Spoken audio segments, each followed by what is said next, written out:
all the action from all the biggest games. Oh, it's the second goal! This is Open All Mics from Sports Sound.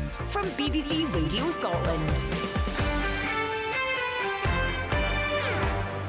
Welcome to Open All Mics on BBC Radio Scotland. So Celtic getting the job done up at Tannadice this afternoon. Plenty to play for in the 3 o'clock kickoffs in the top flight. Also some big games down the league this afternoon. We'll bring you all the goal news on Open All Mics. Let's get to the big game at Pittodrie, Aberdeen against Hibs, and get the team news there from Willie Miller.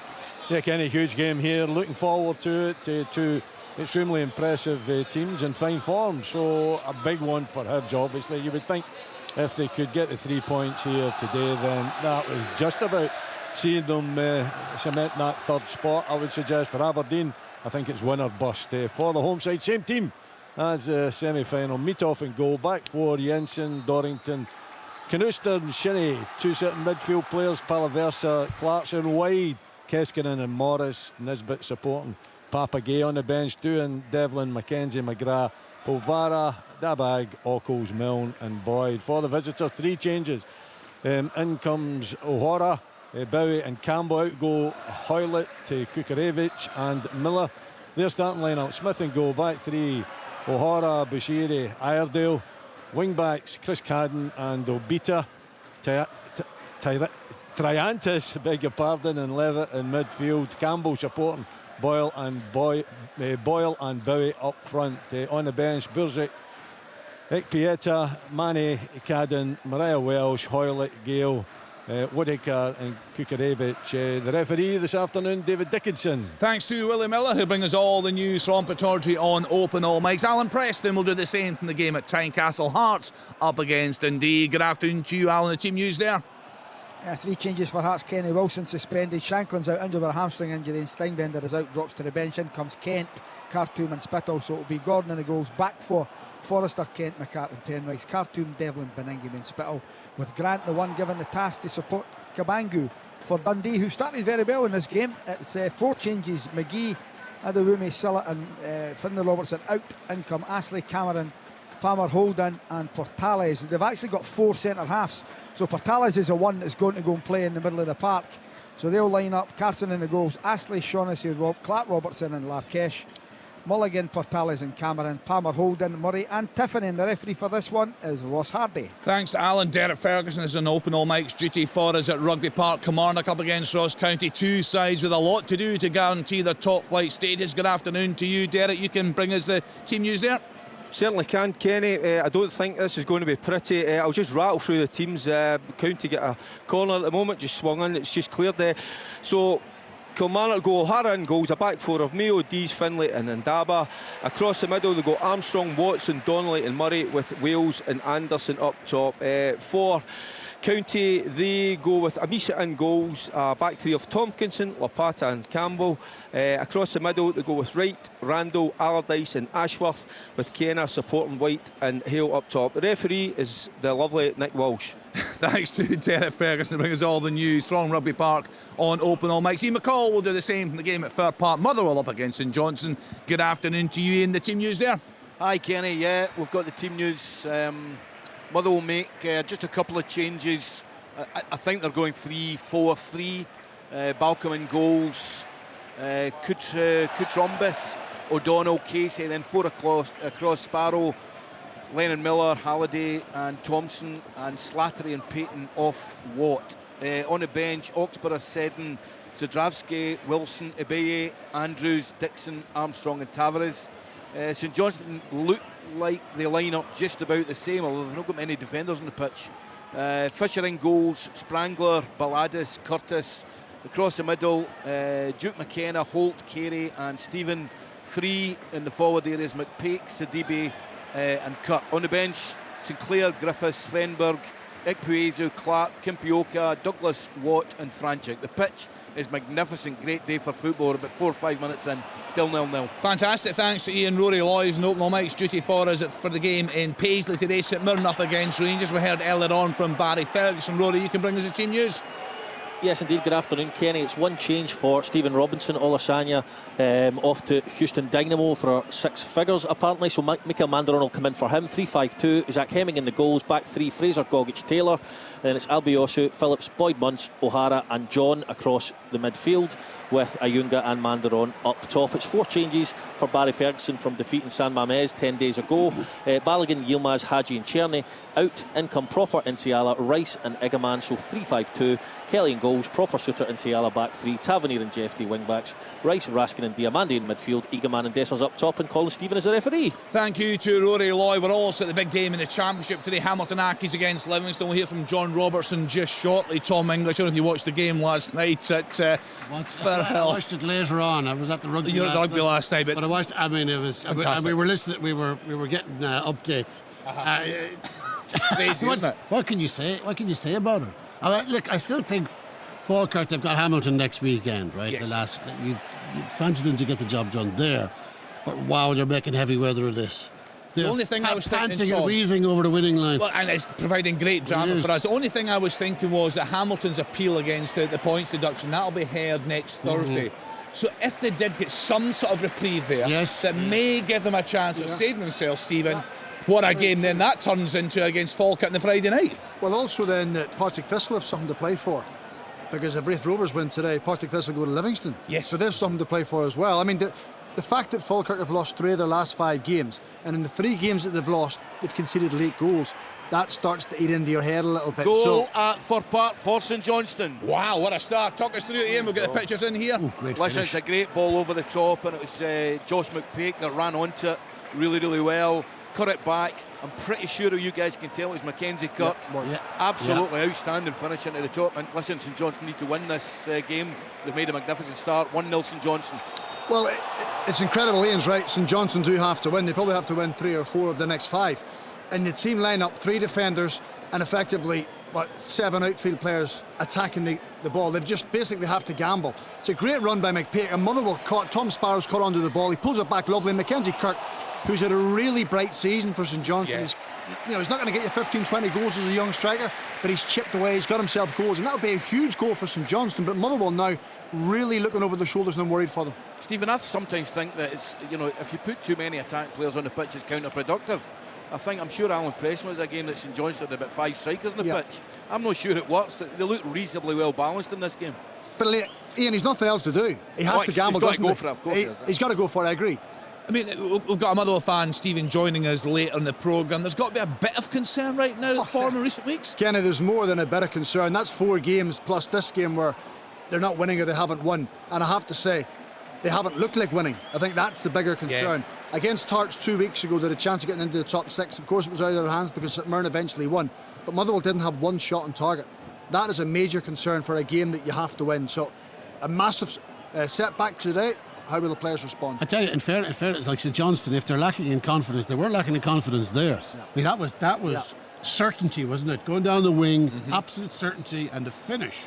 There was no hesitation whatsoever. He's just rifled it in there. But sometimes it's easier as a player, and the guys around will tell you, when you know you have to win the shackles just a come off. freedom. There's no point in worrying about what's going on behind you. You have to worry about what's ahead of you, which is going to win games and trying to attack. I was through doing off the ball trail earlier on, and Tam was telling me it's Player of the Year due tonight at Motherwell. So that could be a long night, you'd have to say, if things stay as what a start for St Johnstone. They're ahead at Fir Park. Let's get to this game, this battle for third spot. How's it started up at Pittodrie, Willie Miller?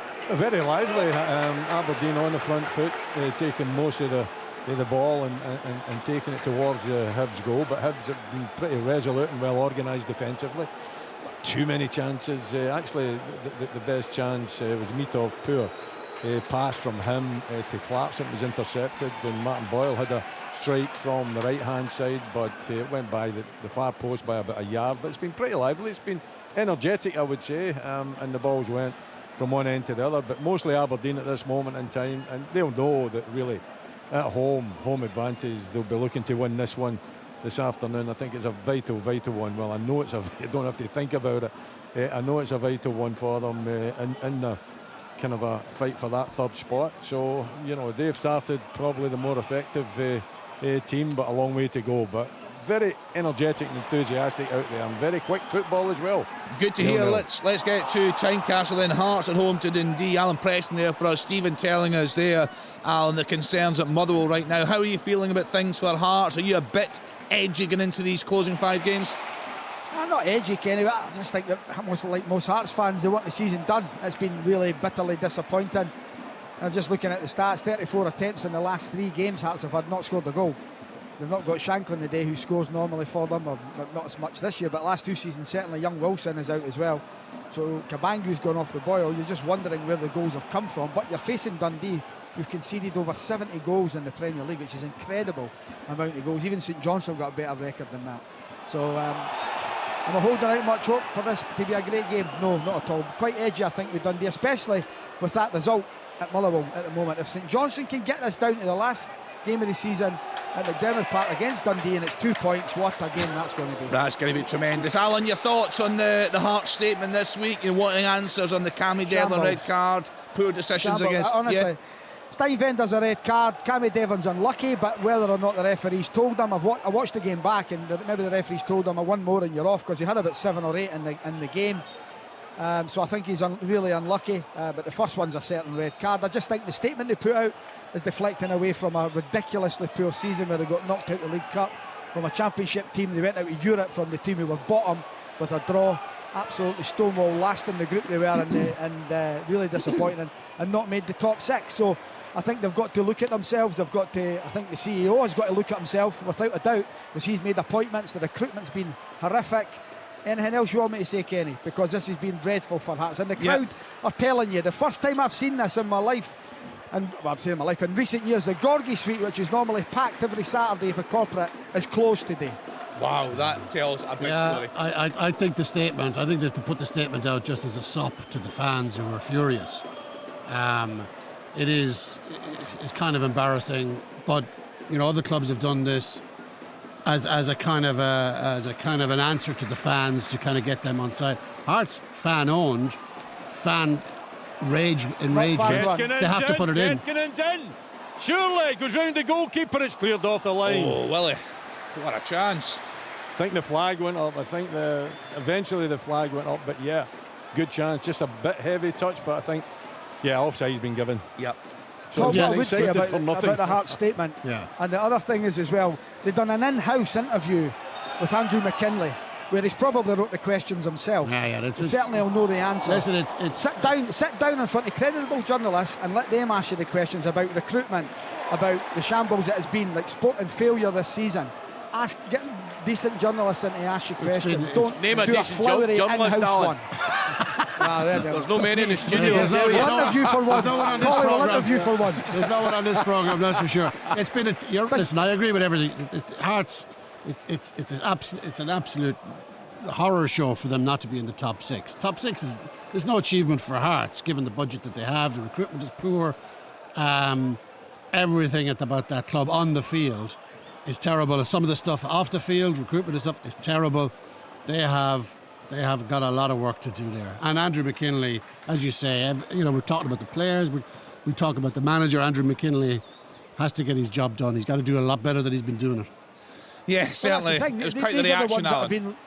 Kenny, these are the people like Andrew McKinley, they're the ones that are making the appointments. They're the ones that are choosing who's coming to this club, who's picking the players, etc., etc. Do you know, with a Hearts fan on a couple of weeks ago, Alan? We had a Hearts fan on a couple of weeks ago just questioning some of the big decisions in recent years that we made at the club.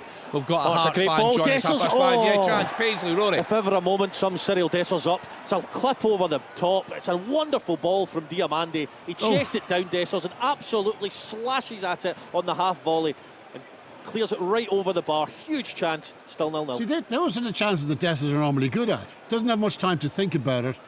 But as you say, Rory, he's on side. He's on side. He's just whacked it. Instead of a little bit of composure and he could cushion that in the corner. It'll be interesting to see what happens with Cyril Dessers in the summer, isn't it? Because new investment means new players. Do you think the fans have just run out of patience? They know he'll get goals, but he won't get the ones that are enough for them to be successful. You wouldn't be keeping him. No, because I think he wants to be a first choice number 9. He's not going to be at 30 years of age. He's not want to be second fiddle to somebody. I'd keep him. I don't think the Dessers gets a volume of goals, which is very respectable. Yes, he misses, and we talk about his misses, but he's still 20 plus goals this season, last season. There's very little, apart from Cherney, there's nothing coming from this Rangers midfield. So all of the goal emphasis is on Cherney and Dessers, and all the other midfield players are not chipping in. But when you want to change a culture, you have to change where you think some of the problems are. You're saying one of the problems. I understand he scores goals, but you need better than that. If Rangers want to be successful, they have to get better than that. I would say they definitely need a first choice striker with Dessers maybe coming off the bench. But you look at Danilo, nothing. Igaman, young, give him a pass. He looks a good player. I think everyone this clamour for Dessers to get out of the club.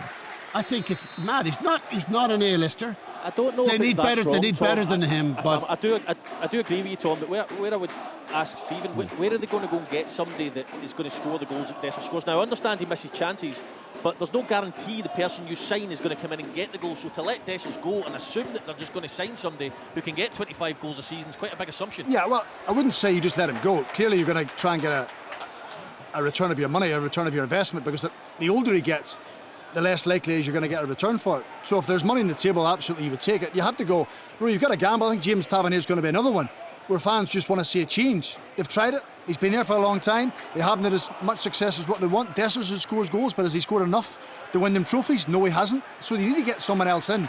You need to mix it up. If there's investment coming in, they have to be prepared to spend it in the right area. Why is it always Dessers? Why is it always Dessers? Why don't the midfielders get Steve? Why don't the centre halves get Steve? Do you know what I mean? Tom, they need about 10 new players. They do. They need about 10. They do. So personally, I think Dessers is a part of the solution. Maybe not as the number one striker, but in there coming off the bench, they need so many players in this. Chance! Yes. Elton Cabangu, good play by Jamie McCart, driving through for the centre half, rolls Cabangu in. First touch out of his feet, hits his shot across the goal, wide of the target. First real chance of the game. Hearts 0, Dundee 0, 16 minutes on the clock. And right, Tom, I would want to ask you, Rangers with 49ers coming in, we've just seen Celtic destroy a team that's going for third. What do Rangers need to spend then, or what do the 49ers need to put in it? Right, hold fire on that, just 1 second, just some goals going into this. Cardiff Thistle 1, Arbroath 0. Keith Bray with the opener there, and the first goal of the day in the Championship. Ayr United 1, Queen's Park 0. Jamie Murphy on 60 minutes. We'll get Tom's thoughts on that question from Alan in a couple of minutes' time, but we've got the line established now. Hamilton Accies against Livingston. What a game this is. John Robertson is there for us. Good afternoon to you, John. What's happening in the early stages? Yeah, chances for both teams actually. In the first minute, Livingston broke from a free kick from Hamilton. The keeper Pryor caught it and he hit a half volley right the way up the right wing here for Smith, who cut in but was crowded out, and then immediately Accies came down the park, long ball over the top. Scott Robertson got in, lobbed Pryor, but landed on the roof of the net. The Accies fans are up for it. They've been given big announcements here. It's a huge 7 days for the club, with the appeal to be heard on Thursday. Livingston know what's at stake. A Victory Arena point today takes the game, the title to the last game of the season, but it's 0-0 after 15 minutes. Right, we'll get back to John. Let's just bounce around the grounds. Kilmarnock at home to Ross County this afternoon. Derek Ferguson's there for us. What's happening, Derek? Not a lot, Kenny. It's kind of what I thought. 15 minutes, 16 minutes gone. Kilmarnock 0, Ross County 0. Looking at my notes, nothing, not a chance. A lot of effort from both sides, a bit of blood and thunder, tackles being made, scrappy, but it's exactly what I thought was going to happen, Kenny. So much at stake. There's going to be a few nerves out there, but not a lot of football, and it's what I expect probably this afternoon here, Kenny. Yeah, it's going to be a tight one. Derek did say it before the game. It's going to be scrappy. Both these sides still fighting to secure their top flight survival. Derek, what are your thoughts? We've just watched Celtic comfortably win another title. They are streets ahead, there's no doubt about that. I mean, there's got to be major investment at Rangers throughout the summer. I don't think they're streets ahead, and you're going to laugh at me here on the part. I think that can change very quickly in a close season. I think where Rangers are lacking, throughout the club, I think that's where Celtic are far superior. But if the 49ers, as we await them coming in, and if you have a good close season in terms of the signings you bring in, and you're quite shrewd in who you're going to keep, listen, I think that the gap on the field is not as big as what everybody thinks. I think that can be cut back pretty sharply, and you know, it depends who comes in. Obviously, the signings. So I think it's not as big as everybody makes out. Oh, Derek, I have to. I have to disagree there. On the play, well, Rangers have won the last 2 games against Celtic. How many points are they behind in the league? Never mind the last 2 games. Right, there's an issue there, but that's a whole different fact. That's a mentality the bottom line, thing. isn't it? That's a mentality thing. So, yeah, I think on their day, and they've proved it in Europe, they've proved it in the big games, they are capable. So it's getting the right person at the helm who's going to change that. If you let me finish, Tom, you know, who's going to change that mentality. I think that's where Barry is trying to have an effect. Whether he'll get the job, I don't know, but they need that type in. But it's just my opinion. I don't think there's as big a gap on the playing field as people think. I think that can be cut. That gap can be shortened, but throughout the club, Celtic behind the scenes throughout the club are miles ahead of Rangers. Yeah, 29 trophies out of 42 tells its own story. I think there's a massive gap, and I know Rangers have done well recently, but they're doing well from a position of they know they're not going to win the league, so the pressures are off a little bit. They are capable of beating Celtic. They're also capable and have lost to a bunch of other teams way down the league. This is the problem. These players are not good enough to challenge Celtic. That's why a load of them have to be moved out, and a whole new team, I feel, has to be created. I just can't get with you on this, Derek. I'm sorry.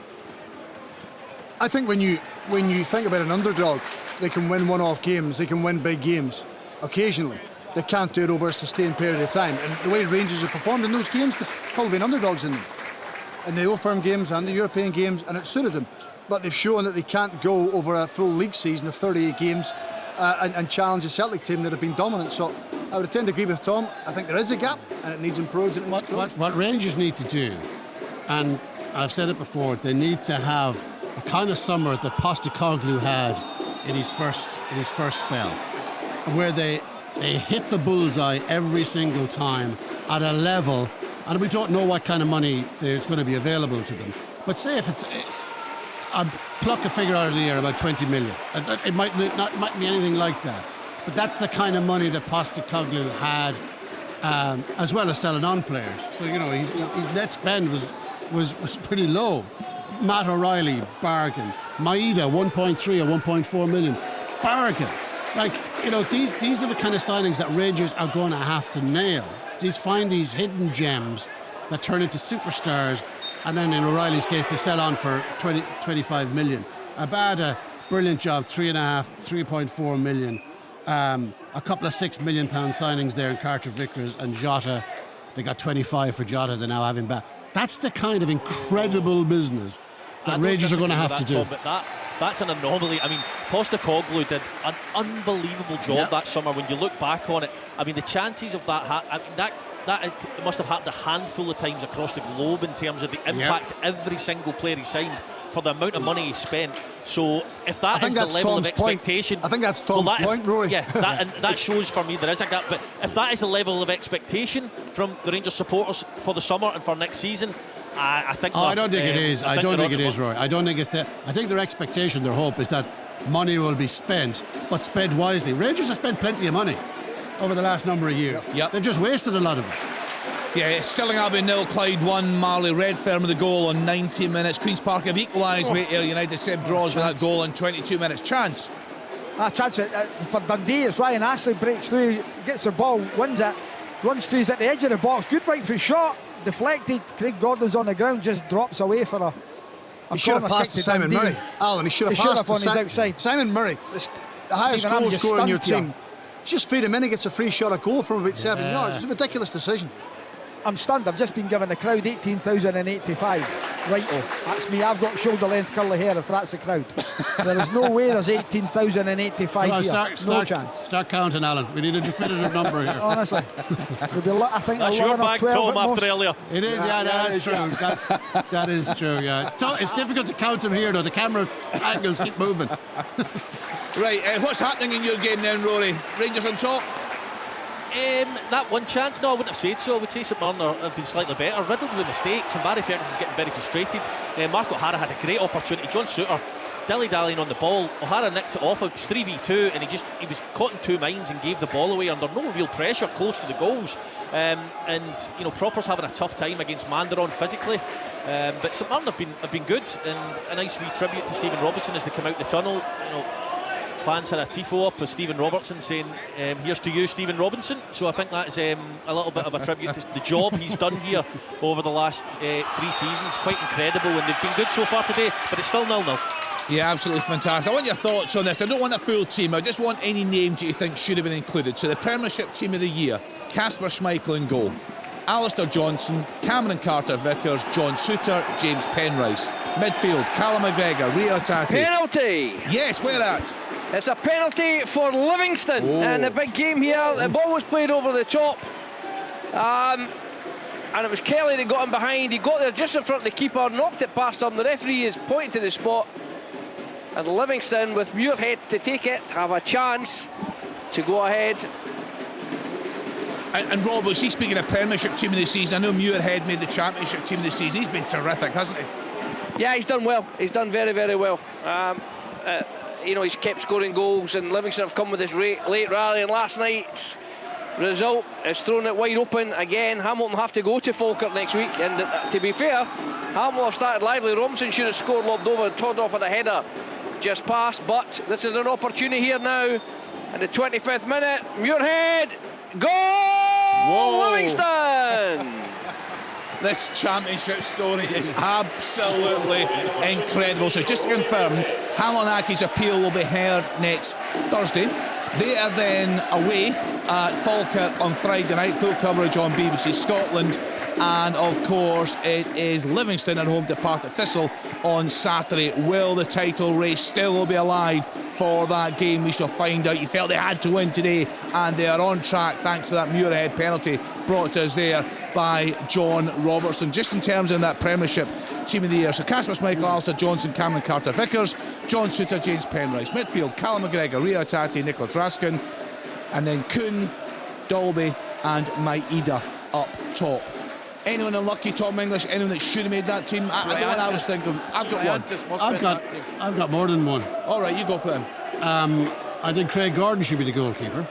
Right. Not Casper Schmeichel. Listen, you could name 11 Celtic players, as Craig said earlier, easy, and that would be an easy option, but a bit dull, right? And we're a democracy on this show, on this programme. Absolutely. So I would have a shout out for Bashiri and for Odebiega at centre half. I think they've had strong season. The fact that there's no Hibs player in this team is a bit of a nonsense. The Caddens have been terrific. Simon Murray as well. Simon Murray. Well, Penrice has been very good, but Cadden and Will Ferry have had very strong seasons. I wouldn't have had Raskin. You wouldn't? No, I wouldn't. I think Triantis has got to be in there. As Chevelle has been very good. Okay, not today, but Chevelle has been very good for United.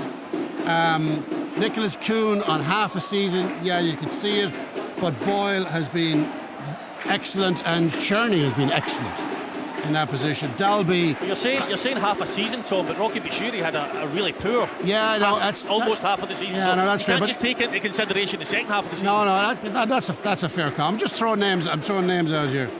Dalby, very, very good, but it's. Something doesn't sit well with me with that Simon Murray not in the team, given the amount of goals he's had. I think that's the point. Ian McCall, who would you put in there? I think Murray should have a shove at Triantis. I think for Hatate it's a must. I think McGregor's an obvious in there, but listen, I've seen Triantis 3 or 4 times, that's it. But he's been terrific every time I've seen him. So, he's been key to this surge in form by Hibernian, which would see them, I think, in the last 20 games top of the Premier League. Yeah, they've been terrific. Willie Miller, any names you throw in? Well, just maybe a step into yesteryear and play actually 2 strikers, and Dalby and Murray. Yeah. Never catch on that, Willie. That'll no catch on. It will never catch on. I'll tell you what, within the next 10 years we'll see it. Because it changes, Alan. You know it changes. Where would you have Maeda? Where would you have Maeda then, Willie? Say that again? Maeda. Wide? Oh, you'd have him wide. Right, okay. Yeah. Well, he can play there, can't he, Tom? Yeah. Oh, yeah, he can play anywhere, this guy. Sure, this guy is something else. He can play there. And he's got goals. The other 2 have got goals. Go with the 2 in the midfield. Don't see any issue with that, McGregor and Hatate. two strikers. And yeah, I think Craig Gordon's got a shout, absolutely. Yeah. I'm agreeing with you on that It's one. funny because it's picked by the players. So it's, It is, yeah. Great It's effort the at goal players for that pick it, Motherwell isn't there, it? Kenny. Yes. Yes, Ian. Yeah. Oh, Liam Kelly's made a huge mistake. Oh, how's he missed? I think it's Mikel Mandaron. He's just got to roll it in the net and he blazes it over the bar. Oh. Pass straight to him by Liam Kelly, and he fluffs his lines and it remains 0-0. He's got to score. Oh, that's a shocker. Oh my days. It was just a strike from Slattery about 18 yards and a decent save by Balcom. Yeah, I By just Fisher, sorry. yeah, just going to St Mirren. So it is. Is it 45 years? I think that I saw. If they get 3 victories over Yeah, Rangers. 79-80. Kenny was the last time. Absolutely incredible, isn't it, Rory? But mate, they should have been ahead there. What a chance! And that, remember, I said not so long ago, it's been mistake laden at times. Robin Proper has come over and took a simple volley from a throw-in, put it out the park. Inciala struggled. Rice has struggled a little bit in there as well. And they've given the ball away time and time again, and the physicality of the front two. But I mean, Liam Kelly simply just passed the ball straight to Mikel Mandaron. Just roll it in the net for 1-0, and as I said, he fluffs his lines, blazes it over the bar. Give me 1 second. There's a big goal in League Two. The top two are playing each other. Peterhead 1, East 5-0. Peter Pollitt, the veteran, with that goal in 29 minutes. If that scoreline stays the same, Peterhead will be crowned champions. A huge game there this afternoon. It's such a sitter, Rory. I mean, Liam Kelly's pass, not only obviously direction-wise awful, but there's no pace on the pass either to get to the defender that he wants to pass it to. It's a shocker. Panicked. Yeah, you're right. Yeah, but Mandron actually could have taken another touch. Yeah. He could have chopped back onto his left foot, on his stronger foot, and rolled it into the net, because Liam Kelly was all over the place. So it's a huge let-off for Rangers. Ian, Can I make a suggestion? Yeah, on you go, Derek. Yeah, at this game, can we bring the goals into the 18-yard box? Because Is it dreadful? there's not one chance, not a chance. We're just come up in the half-hour mark, nothing. There's not even been a little bit of something that's going to get you off your seat. Absolutely nothing. It's quite incredible. I thought it was going to be a little bit like this, but yeah, you predicted it's it. Poor. Well, Yeah, we've got a Kilmarnock fan joining us later in the programme, Derek, and it's been, I think, frustrating is maybe a kind way to put it this season. They've been well off it, haven't they? Yeah, and this game's frustrating for me because you at least to get a ball into the box, a little break or something, a half chance. Absolutely nothing whatsoever. Nothing at all. I'm looking at Martin Dowden. Oh, what a save, Raz! Yes, Alan. Chance for Hearts. There's a good ball in again by Jamie McCart. Grant gets on it, flicks it. It's a brilliant save by Trevor Carson, diving low to his right-hand side for Dundee. Really good play by Hearts. Still though, Hearts 0, Dundee 0, 32 minutes in the clock. Right, Alloa 0, Montrose 1-0, and Sturton with the goal in 26 minutes. Queen's Park looking 2-1 up. They'll come from behind away Ayr United. Roddy McGregor with that goal on 31 minutes. Cove Rangers 1-0 up at home to Celtic Hearts. Adam Emsley with that goal on 30 minutes. Stephen, you are going to come in, I think, on the Premiership team of the year. Yeah, well, it was just the fact that it's the peers that pick it, so they play against them, so they know who's at the best. It's hard to argue against the players who are playing against each other week in, week out. We all have our own opinions who we think's better than who. So, see, when you were voting, did you vote for a player you didn't like? Do you know what? I didn't vote in the end, right? And I'll tell you why. Because there was players in our dressing room supported the old firm, and they were voting for players in the team they supported. Honestly, as opposed to actually who played against it. And my opinion was my vote doesn't count. I my don't vote like didn't that. count, so I didn't do it. Generally, hand on heart. Last 4 or 5 years I didn't vote. Yeah, very common, Ian. Oh God, up and down the land. It doesn't matter what level, Premier League down to League Two. It's every dressing is full of Celtic and Rangers fans. Unfortunately, I may add. Ian, what have you made of Motherwell today? Talk to us about what you see under Michael Vimmer. It's been a shaky few weeks for them. Well, the first thing I see is Lennon Miller must go. He holds himself like a footballer. He scans brilliantly. He looks really honest. He can get about the pitch. Motherwell as a whole, I think they look, I mean, Stephen's seen them a few times. I think they look as if their confidence is shot. The amount of times the St Johnstone players are able to get the ball in a half turn in the middle third of the pitch is incredible. I'm not sure there's a game plan of what they're trying to do. I mean, listen, this is the first time I've seen them since Ibrox when they won and they played well. Sparrow was, you're getting so high up the pitch, but it's different today. St Johnstone only playing great, but they're really not having to. I mean, Motherwell's had 1 or 2, I wouldn't even say half chances, but strikes at goal. But there looks to be a lethargy and like within the stadium. You know, yeah. I don't think there's an excitement and a recognition that you know, if St Johnstone win today and some of the other results don't go for Motherwell, they could be right in it. There's no doubt about it. Well, Stephen, I think you were at that game. I think he's in again, Kenny. Yeah, on you go. No. Oh, what a chance! Yes, Alan. Dundee should be one up. It's Palmer Holden. It's a brilliant ball from the right-hand side, and Palmer Holden, free header, middle of the goal, knocks it wide. He's got to score there. What a chance! Yeah, this one was Duke McKenna, right, 1-on-1. An overload on the right hand side. You hear the boos. I know you like hearing the boos, Kenny. Duke McKenna on the right hand side, as I said, 1-on-1. He didn't commit to the strike, and it was a comfortable save for Fisher. I mean, I think, Stephen, you were at the game, the Motherwell Hearts game, is that right? Yeah, you were there. I remember that day, there was so much at stake that day, and he's talked to maybe a bit of lethargy about the Motherwell side, and even that day, it didn't look like a big game, did it? I'm talking about, Stephen, I'm sorry, I was talking about more about the whole stadium. I'm not saying the Motherwell players in the trend, but there seems to be a little, a little cloud. John Robertson. It's gone all the way to the end. It looks it's a second for Livingston there. This time Smith cut in from the right. He smashed a shot towards goal there. I'm trying to pick up the numbers. There we go. It's Muirhead again. Smith's cut in, he smashes it low. The keeper's parried it. Muirhead's on the spot. He lashes it into the roof of the net. And Livingston lead by 2-0 after 35 minutes. It looks like we're going all the way to next week. It's going to be some Friday night. Friday night. I mean, it could be a shootout, Al. I mean, I know there's the goal difference at the moment. Unless Livingston continue this scoring rate today, there's a big advantage for Falkirk. It is, and I still think Falkirk will just get there. But what a comeback this has been for Livingston, because even Davy Marndale said we're playing, for second now. Chance off the post. Oh, what a save that is! That's incredible. Is the flag going up? No, it's not. It's a ball played back in. Kabangu hits it. The keeper saves it, comes off the post back to Grant, and the keeper gets up and manages to hold on. Second attempt. He's got to score. Just sums hats up. Probably about 40 attempts at goal now and not scored in the last 3 games.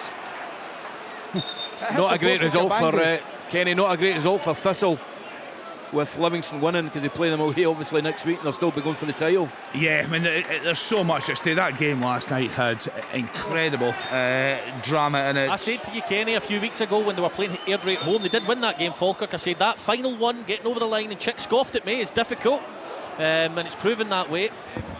I have to say, it wasn't a sender-off, was it? Alfredo Aguiman. Never in a million years was that a sender-off. I think it was a poor call for Matthew McDermott, and unfortunately Matthew's been involved in a few high-profile games over the past couple of months where decisions have gone wrong, but I thought that was a poor one. Ian, you know Bannigan well, obviously, but see, just watching the game, it was obvious to me that it was inevitable, I felt, that he was going to get a second yellow, but it's in the first half. As a manager, how do you deal with that situation? Well, listen, I signed him when he was 15 and had him for a good number of years, and before his injury he was on the verge of moving to, this is when Archie had him to, I think it was Aberdeen or Blackburn or somebody like that. I mean, he was a top player, but he's never been able to tackle, ever. I mean, even as a boy, he had all the way coming through, and maybe he's just slowing down a bit and maybe still trying to do the things there's a chance! he could do, but Kelly there we go. Got the goal! Yes, Derek. It's Anderson at the back post. Armstrong just before it, about a couple of minutes ago, fizzed a shot just past the post, but it's a deep cross, back post. Should come to deal with it, I think so, but Anderson, we know he's not the biggest, but he gets in there, knocks it down, into the back of the net. Simon Murray! Oh, huge goal, Alan Preston. Yeah, massive goal. It's a ball at the back post. McCann goes with a header with Penrice. It comes out to Simon Murray. It gets a slight deflection, but it's into the back of the net. Absolutely incredible scenes here. Dundee have sold out their allocation. 38 minutes on the clock. Hearts 0, Dundee 1. Simon Murray. It's a couple of huge goals, isn't it? First of all, the Kilmarnock one. I think is it Armstrong on the right hand side. So often he was just a supplier last year. He's been very quiet this year. His numbers haven't been anywhere near it. But when the big games arrived and Derek McInnes needs a little bit of creativity, he's delivered it. And Bruce Anderson's always been someone who can nick goals. Hasn't got enough goals this season from open play. He's got a few penalties, so a real boost for him. But Simon Murray, we're talking about team of the year. Goal for Park. Yes, Ian. Yes, it's Tony Watt broke down the left hand. It's for Motherwell, sorry. It's 1-1. Yeah, I think it's Callum Slattery. Yeah, but Tony Watt broke down, I think it was the left hand side, and he's picked Slattery out really well. They haven't really deserved it, but it was a decent finish. He got it low, into the goalie's right-hand side. Good finish, good break by Tony Watt, who's not been in the game. Really good delivery into the box. 1-1. Well, there you go, Kenny. The bottom 6, the 3 games have came alive. There's a goal at Rugby Park, then there's a goal at Tynecastle. Now there's a goal at Fir Park. So this game, or this battle, is going to go right to the wire. It's as if the players know something's happened somewhere else. It's a psychic moment, but exactly what we wanted in the day like this. We wanted action, we wanted goals, we wanted teams gambling. That's exactly what we're getting. Feeling a bit more edgy now, Alan Preston? No, not at all. Then it'll be what it'll be. They've been terrible. Hearts have been, this season has been dreadful for them. And you see, the bottom line is, at the end of 38 games, you are where you are. And it tells you where you are. It tells you the problems you've got. The best team wins it, the worst team finishes last. Right, some other goals. Again? Yes. Goal! It was the same. It's for Motherwell again. Motherwell 2, St Johnstone 1. I think it was Tony Watt again that broke down the left-hand side. He's got it back. You guys will need to tell me. Yeah, he did. I think Sparrow has missed the sitter and it's come in off a St Johnstone player. It's actually Katrumbus. Is it? He comes in, Ian, yeah, I think he's the right centre half, so that tells you how much Motherwell are gambling. Great play by Tony Watt, pulls it across the box. Katrumbus' shot is actually probably going wide. I think it's going wide, it's an open goal. And it hits off a St Johnstone player, probably below us, hits off him, deflects into the net, and that probably sums up St Johnstone's season. Winning a game, looking comfortable, having a couple of opportunities, 2 goals in a minute, and the game has been taken away from them. Still plenty of time left, but disaster for St Johnstone and a real boost for Motherwell. Right, so goals flying at Elgin City 1, Stranraer 0, Russell Dingwall on 35 minutes, Dumbarton 1, Annan 0, Ryan Blair also on 35 minutes. Just confirmation that Bruce Anderson goal, Kilmarnock 1, Ross County 0, that goal coming on 36 minutes. Wraith Rovers have equalised at home to Morton. Just going to give you the goal scorers in that one. So the opening goal for Morton, that came from Gillespie for the penalty spot on the half-hour mark. George Mullen with the equaliser on 39 minutes. Elsewhere, some goals flying in, just confirmation. Simon Murray, what a goal that could be. 1-0 up away at the Hearts. boos here, Kenny. Yes, Al. You can hear the boos at Tynecastle, and rightly so. Dundee have come alive. Really good play in the middle of the park by Cameron, and he just overhits it. It's really unlucky for him, but Dundee have done well. They've defended well. Shaughnessy's been a massive plus for them coming back in recent weeks to them. He's made a big difference in that back line for them. But 4 centre halves, and at the moment they're keeping Hearts out. Stirling Albion 0, Clyde 2. Kyle Connell with the second goal of that game on 39 minutes. And just confirmation of the quick double. Yes. Free kick. Sorry, it's just got to be a free kick. It was. Dessers 1-0. 1-0 to Rangers. Really good finish by Dessers. Well worked up the pitch. Played into him. Touch with the right. Low finish. Pass Hemming with the left. Not sure it's quite deserved, I have to say, but Rangers are 1-0 up. Top striker, that Dessers. Honestly, listen, I would keep him. How many is that now? Is it 20? It doesn't matter how many it is, Tom. This is a dead rubber for Rangers. I know Barry says it's not. I know. It's not. I have to say, considering his first opportunity, one that he missed, this was slightly harder because there's players round about him. He's got to get out of his feet. He's going with his left foot again, but so often we've said the same things. He misses easier chances and scores the harder ones. But it's a really good strike. If he could do this more often, he wouldn't be at Rangers. But that's the thing about Dessers. I mean, he could miss 10 really good chances in a row, but he's kind of he's just keeps coming back. He's a resilient guy. You know, it doesn't matter how much he's been booed, how much he's been written off. He just still turns up. And we've watched strikers time and time again, when they do miss the opportunities, they shrivel up, they disappear, they take themselves out of position. But you're right, he keeps putting his head above the parapet, he comes back for more, and he's got the vital goal. A lot of Aaron Dessers, by the way. The Rangers know have more problems than Cyril Dessers. Yes, they do, Willie. You know, I think, listen, what was that, 21 goals or something he scored? Leave the boy alone. More than that. He misses chances, absolutely. I think that's his 20. That's his 24th. I think Rangers have got more problems than Dessers. 24 goals in the season, and people are going, "Oh, they need to get rid of him." What? That's been evident, Willie, in the first half as well. They've not played particularly well. St Mirren, I'm not sure St Mirren have done enough to be in the lead, but certainly Rangers have it. They've played on the counter-attack. They've been surprisingly direct. Just think how many goals you would score in a good Rangers team. Exactly. Well, just going close that, Willie, but he does get a lot of chances. Going close with a chance here. Yeah, Derek. It was Hale there, just finding a little bit of space in the box, right-hand side. He just tried to find that far away corner, right-hand corner. Just gets a little bit too much whip on it. ends up just going past the post. So a little bit better certainly since the goal has went in. Kilmarnock, you know, a little bit more direct in their play than I have seen this season. But at least we've got a goal. That's it's woke everybody up, Kenny. Yeah, Rory, you say to your manager and you say to your recruitment, get me a goal scorer that will score 24 goals in a season. Have they done their job?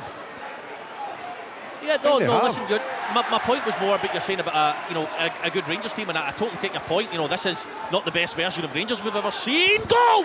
Equaliser, Mark O'Hara on the half volley again, middle of the goals, about 8 yards out, not picked up, not marked. Boom, one each, deserved. Lovely finish, wasn't it, Steve? The one thing St Mirren, by how they've set up this afternoon with the two big strikers, is they think they can out-muscle Rangers. And there's the prime example. Long throw from Phillips on the right-hand side. Rangers don't make the first contact in their 18-yard box, and they don't make the second contact in the 18-yard box. It's actually Nico Raskin. He's standing ball watching. The ball drops to O'Hara on the volley. Fizzes it in with his right foot, and a deserved equaliser. Alan Preston. Kabangu has to score. He's gone right off the boil. It's wonderful play again from Penrice on the left-hand side. Instead of byline, he whips it across on the ground, right to Kabangu's left foot. Doesn't get enough on it. Comfortable save for Carson. We're into the one added on minute. Kenny, where Dundee beat a leading Hearts 1-0. What's happening about Tawdry, Willie Miller? It's a bit quiet. It's very quiet. That's why I was taking part in the conversation about Rangers, Kenny. To be perfectly honest with you. Okay, Willie, big things must be bad if you want to talk about Rangers. And I agree with you, Tom. Even worse again. Oh, it's so disappointing. Listen, energy, enthusiasm, quick play, it's all there, but quality, absolutely lacking in quality. Anytime in and around the box, they've had an opportunity. It's been executed very poorly, but you know, there's a lot of intent. So when you've got intent, you've got hope. 0-0. Yeah. Oh, good run, great run. Josh Mulligan, you can hear the boos again. It's a wonderful run from him, cuts on his left foot. Craig Gordon saves it. He's been linked with a move, Alan, hasn't he? Josh Mulligan, do you like him? He's a good player, yeah, but is he going to, with Brendan Rodgers, be quaking in his boots if he signs for Rangers? I'm not so sure. He's a very good player, but is he at that level? I don't know. I think he's got a lot of development on him. So, I mean, I think that would be a great There we go, half-time at Tynecastle. The boos ring round, 1-0 to Dundee. Alan, we'll get your thoughts on the manager when we get to the second half. We've got a Hearts fan joining us later in the programme. The Hearts fan that joined us a couple of weeks ago made his feelings very clear, as did Michael Stewart, who's in the studio with me. Ian, your game there at Fir Park, quite the turnaround for the home side. Half-time in Paisley, two goals in a minute, and you know, you didn't really see it coming, and Tony Watt instrumental in both of them, and they are now more on the front foot, and you just wonder how St Johnstone will react, but it's basically turned the game on its head, that the 2 goals in a minute.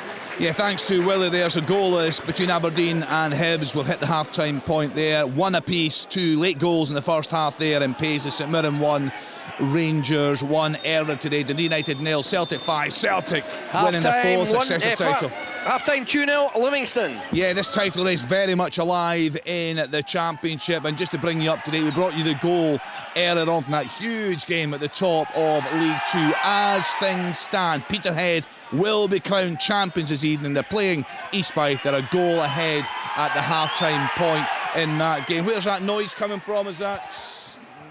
Kilmarnock maybe, Kenny. Kilmarnock, yeah. Apart from the goal, a heel shot, it's like Willie, not a lot of quality, but I thought maybe that goal just eased the nerves a little bit, because you can feel it in the stand from the supporters as well. So we're just about 30 seconds from half time, Kenny. It hasn't been good, but most important thing, Kelly, for a Kelly point of view, you know, they've got that goal lead.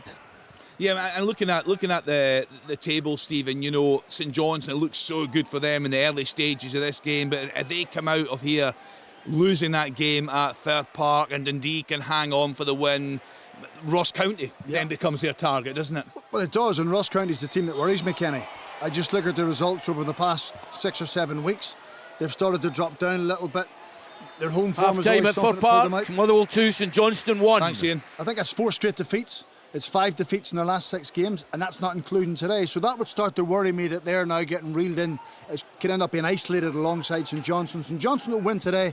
I think it's all but over for them. It looks a long way back from them. The chat was always, let's get to the bottom 6 and then we can play catch up. But you have to win your first game after the split. If they don't do that today, they're in real trouble. and Ross County could follow them down that way. Yeah, speaking of St Johnstone, remember Willie couldn't believe it. He wasn't on when the caller was on, but had a St Johnstone fan on one night. He said, look, I hated the football under Craig Levein. I would take relegation while playing better football. Sorry, Kenny, half-time, Kenny. Kilmarnock 1, Ross County 0. Thanks to Derek. Yeah, we had the St Johnstone fan on, Stephen, and he was saying, look, I would take relegation going down playing good football than what we saw under Craig Levein, and quite a few, including Willie, questioned that. We'll get him on, actually, maybe again next week. I was going to say that it would be interesting to get him back on to see if he still enjoyed watching his team playing or potentially getting his team relegated. Right, all the reaction to come, the half-time reports. A reminder, we're on the telly today, BBC Scotland, 4:30 to 5:30 on the radio, right through until 7 o'clock. Reaction there from managers, pundits, and of course the fans. Football from Sports Sound. Brilliant drop of the shoulder! From BBC Radio Scotland. There's no substitute. You're listening to Sports Sound on BBC Radio Scotland. We kicked off at midday today. Celtic doing the business up at Tannadice, beating Dundee United by 5-0 there. Their 4th successive title. We heard live from Brendan Rodgers, James Forrest, Callum McGregor. Plenty more reaction to come later in the programme. Some huge games kicked off at 3 o'clock. None bigger than the one at Pittodrie. The battle for third place. Aberdeen at home to Hibs. Let's get the half-time report from Willie Miller. Yeah, Kenny, maybe there's just too much at stake in this game because entertainment in the first half has been pretty poor. Listen, it's full of energy and enthusiasm and intent. You know, both sides are very quickly getting to the opposition goal, but in and around, you know, when you're talking about 30 yards in, there's no quality at all. You know, no thoughtfulness. Keskinen, I know I watch him on a regular basis. It gets you from your own half to the opposition's kind of a 20-30 yards, but then very little happens. He doesn't get his head up. Morris has been anonymous as well for Aberdeen. Leighton Clarkson's been the one that's been spraying the passes. He looks a bit of class. Both teams have been very, very strong defensively. Hibs with the 5 at the back, really strong. Aberdeen struggling to find any space whatsoever. Hibs haven't had many opportunities. Bowie's looked, as though he could possibly do something. Boyle not really had any chances whatsoever. And Campbell did hit the post. It was rather a scrappy effect from a corner. Hit the outside of the post, or just grazed the outside of the post. But generally lacking in real quality. Goalkeepers having basically nothing to do other than some high lobbed crosses into the box. It's been an easy day for them. So I think it's been a disappointing performance in terms of the quality. Good on energy and enthusiasm, but as far as goalmouth incidents are concerned, very, very little, if in fact any. And that's why it's 0-0 at half-time. Thanks to Willie Miller. Let's hope things improve up there at Pittodrie. Let's get to Tynecastle. Hearts at home to Dundee. Get the half-time report from Alan Preston. Well, Hearts' miserable form continues at home, Kenny, where it's 1-0 to Dundee at half-time. They started quite well, the home side. McCarter, the pass to Kabangu, but his shot went right across the goal. But Dundee were very much in it. 23 minutes, Astley deflected shot over. Then Mulligan, great cross in. Palmer Holden with a header, should have scored, knocked it wide. Hearts did hit the post in 36 minutes. Cammy Devlin with a shot, deflected off the post. Came back to Grant, a really good save by Carson. But the only goal of the game came in 28 minutes. Tiffany's ball to the back post, headed out by Jamie McCart. And there was Simon Murray, who just peeled out. Right foot shot, wet through 2 or 3 Hearts players' legs into the back of the net. Hearts almost equalised. Penrice to Kabangu. His shot was saved right on the half-time whistle. Hearts went off to a chorus of boos. Dundee fans absolutely delighted. Half-time score, Hearts 0, Dundee 1. Yeah, I'm going to get the lads' thoughts on the Hearts manager Neil Critchley in the second half of these games this afternoon. Let's then get to Rugby Park. Kilmarnock at home to Ross County, and hear from Derek Ferguson. Yeah, Kilmarnock 1, Ross County 0. Kenny, you got the feeling before the game it was never going to be a thing of beauty, this game, and it proved that way. Certainly the first half hour, it was extremely poor with absolutely nothing happening from both sides. Thankfully, we did get some action that came in 35 minutes. Armstrong cutting in from the right-hand side and just missing the target from about 20 yards out. Then it was Armstrong, the provider. A minute later, the quality cross to the back area, and there was Bruce Anderson nodding in from close range to ease the nerves, certainly from the Kilmarnock point of view. County, well, they were contributing absolutely nothing, to be honest with you. Their only effort of the game came from Ronan Hale, a strike from about 15 yards out. It was never going to trouble the keeper. So that's about it from a County point of view. So at the moment, we're Kilmarnock 1, Ross County 0. Thanks to Derek Ferguson. Next stop, Fir Park. Motherwell at home to St Johnstone. The half-time report from Ian McCall. Hi, Kenny. It's 2-1 to the home side, Motherwell against St Johnstone. St Johnstone took the lead about 7 minutes in. Great reverse movement from Josh McPake down that left-hand side. He's just cut the ball back. Mackenzie Kirk looks like a natural finisher. Sublime finish into the roof of the net. Turning point, I think, with Duke McKenna was 1v1. This is after around about the half-hour mark for St Johnstone to put them 2-0 up. Didn't really commit to his shot, and 1-on-1 just on the right-hand side of the box there, and scuffed it a little bit. It was a comfortable save for Balcombe.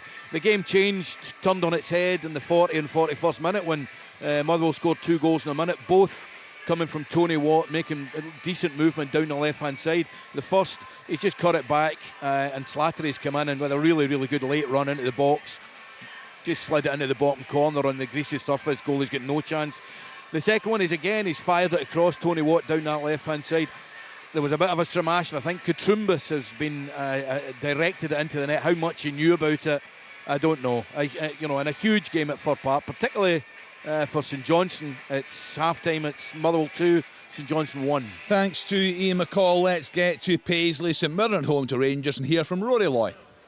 Yes, indeed, it's 1 each at half-time, Kenny. The first chance of the game came on 4 minutes when Nsiala's pass over the back four of St Mirren. Dessers took a touch and volleyed it. Hemming parried it when he really should have caught it, but that was the first chance of the game. Suter's mistake on 9 minutes led to Mark O'Hara running in behind, and it was 3v2 in St Mirren's favour. However, he picked the wrong option and ended up giving the ball away. Diamandi clipped a wonderful ball over the top for Dessers. Huge chance on the half volley, however, completely mishit it, sliced it over the bar, and the chance was gone. Huge chance for St Mirren on 29 minutes for Mandaron. Liam Kelly unforgivably just passed the ball straight to him in front of goal. However, Mandaron didn't have the composure to put it in the net and blazed it over the bar. 42 minutes and the opening goal of the game. Dessers, the ball was fed into him on the edge of the box. He took one touch with the right, finished it with the left, drilled it past Hemming. Really nice finish. Caught Hemming off guard with the early finish, and that was 1-0 Rangers. However, it only lasted 3 minutes. Mark O'Hara made up for the earlier mistake by taking up position right near the penalty spot. The ball found him, and he volleyed it into the back of the net. It flew past Liam Kelly, who had no chance. So therefore it is at half-time. St Mirren 1, Rangers 1. Thanks to Rory. So the half-time scores in the top flight: Hearts 0, Dundee 1, Kilmarnock 1, Ross County 0, Motherwell 2, St Johnstone 1, Aberdeen 0, Hibs 0, St Mirren 1, Rangers 1. The 12:30 kick-off: Dundee United 0, Celtic 5, Celtic champions again. Let's then get in to the Championship. A huge game there this afternoon for John Robertson. Hamilton Accies against Livingston. Yes, it certainly is. Livingston need to win to go level with Falkirk, but way behind in goal difference. And they could have took the lead in the first 60 seconds. A free kick from Hamilton was played in the box prior. The goalkeeper came out, caught it, and then sent a magnificent side-on volley right up the park to Smith, who raced through. His shot was blocked just as he looked to pull the trigger. Hamilton came right back in it. Scott Robinson was put through. Prior rush at his goal, Robinson lobbed it over the keeper, but agonisingly for the Accies fans, it landed on the roof of the net. And just 5 minutes later, a free kick was whipped in. Nikolai Todorov got bulleted, a header about a foot wide of the goals. And then suddenly, Livingston came alive again. Smith went to the box. He got there just ahead of the Accies goalkeeper, Dean Linus. He was brought down, penalty kick. Robbie Muirhead stood up, sent the Accies goalkeeper the wrong way to give Livingston the lead. Montaro had a header 3 minutes later, which was just wide. But then on 35 minutes, Smith broke down the right again. He smashed a shot low across goals. Linus could only parry it. He parried it to the wrong man. He parried it straight to Muirhead.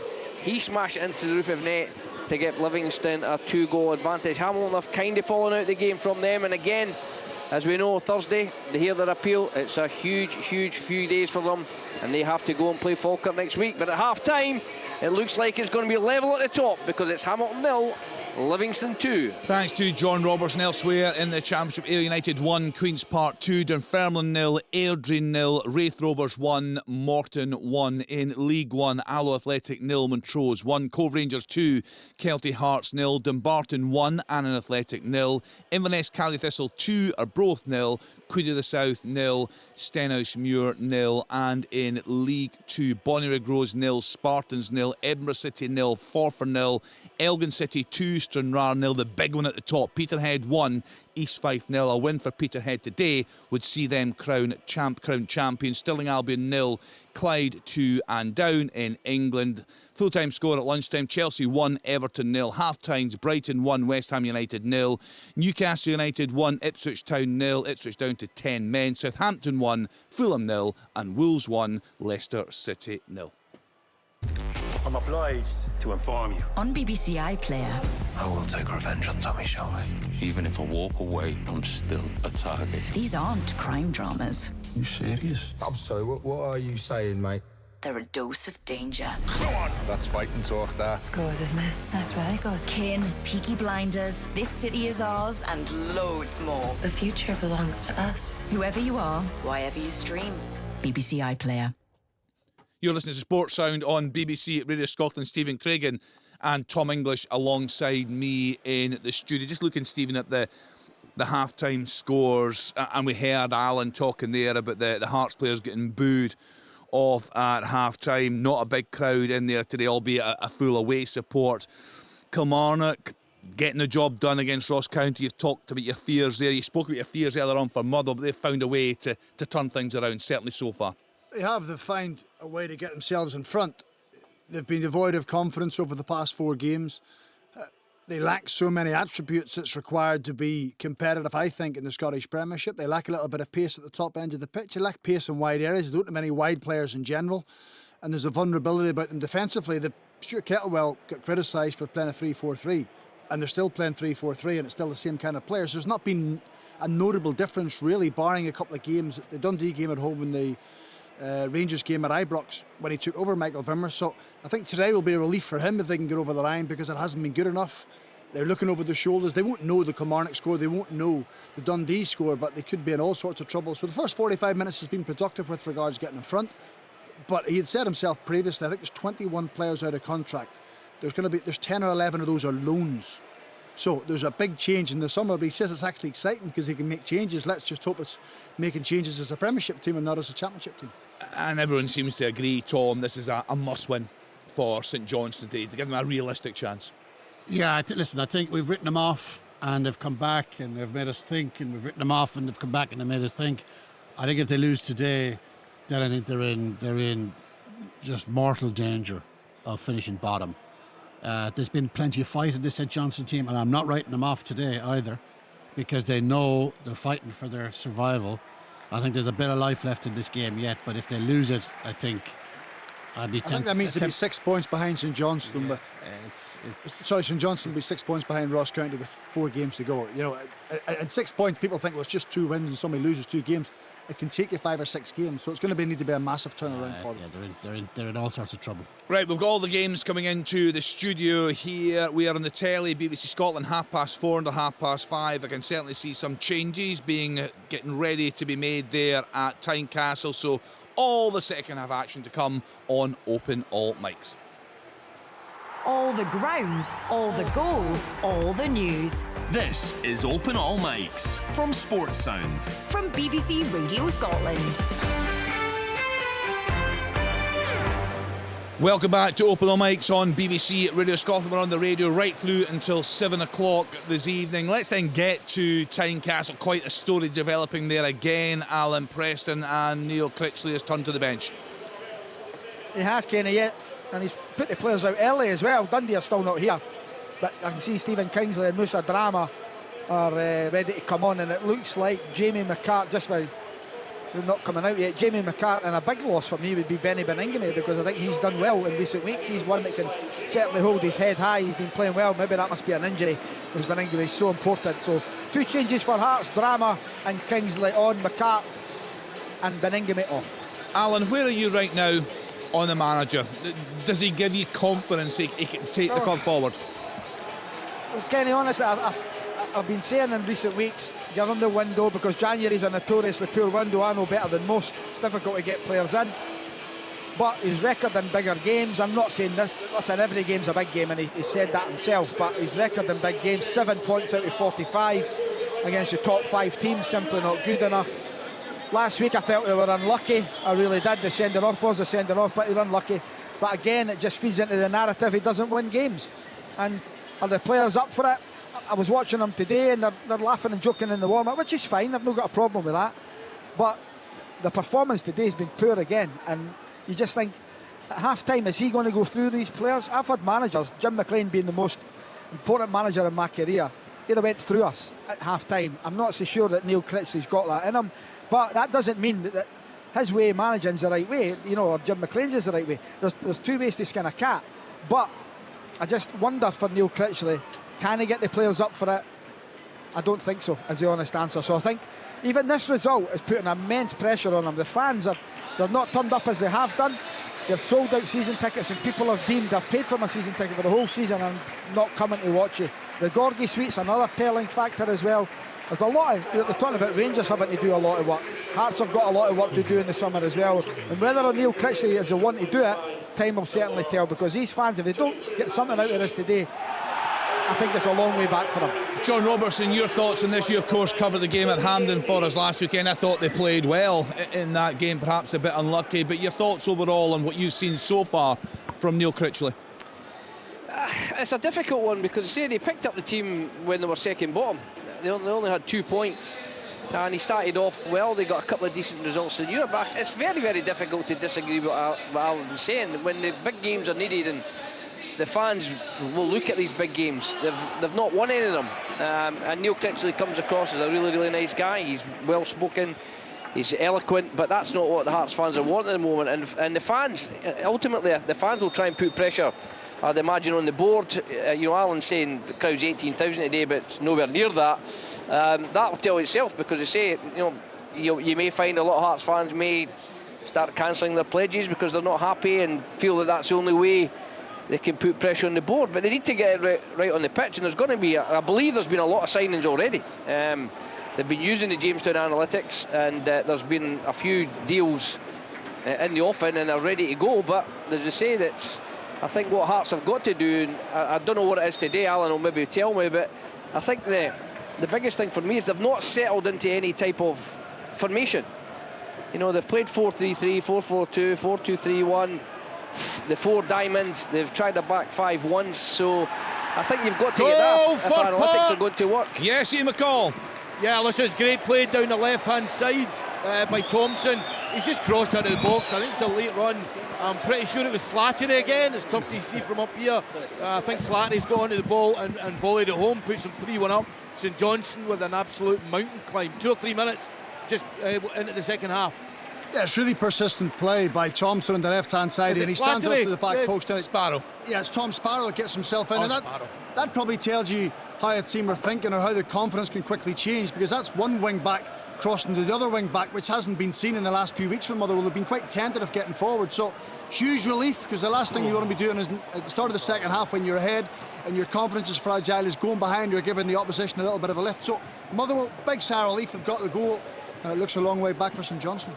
Yeah, it could be a long afternoon for them. Tom, I'll bring you in just in the Hearts chat. Just a couple of goals. Actually, 1 goal going Inverness, Cardiff Crystal. 3 are both nil. Billy Mackay with that goal on 47 minutes. Yeah, I mean, you look at it. You remember that Neil Critchley is a product of Jamestown Analytics. Mm-hmm. So if in the summer that they feel that they have no choice but to remove him, credibility in Jamestown Analytics might take a little bit of hit internally. It's appointing the manager is the biggest thing that Jamestown Analytics is going to do. They can get players wrong, get players right. You cannot get a manager wrong through Jamestown Analytics. And if they now say, right, he's not good enough, they have to replace him. I think there's a credibility issue here with the data that they're getting. It's they're in a mess for all the reasons Alan says. They've won a couple of games, I think, against top 6 opposition. I think they've won 1 game against top 6 opposition this year. Dundee United. Yeah. They beat Dundee United. That's the only one that they've beat all season in the top 6. Yeah. 7 points. They beat St Mirren twice, Alan.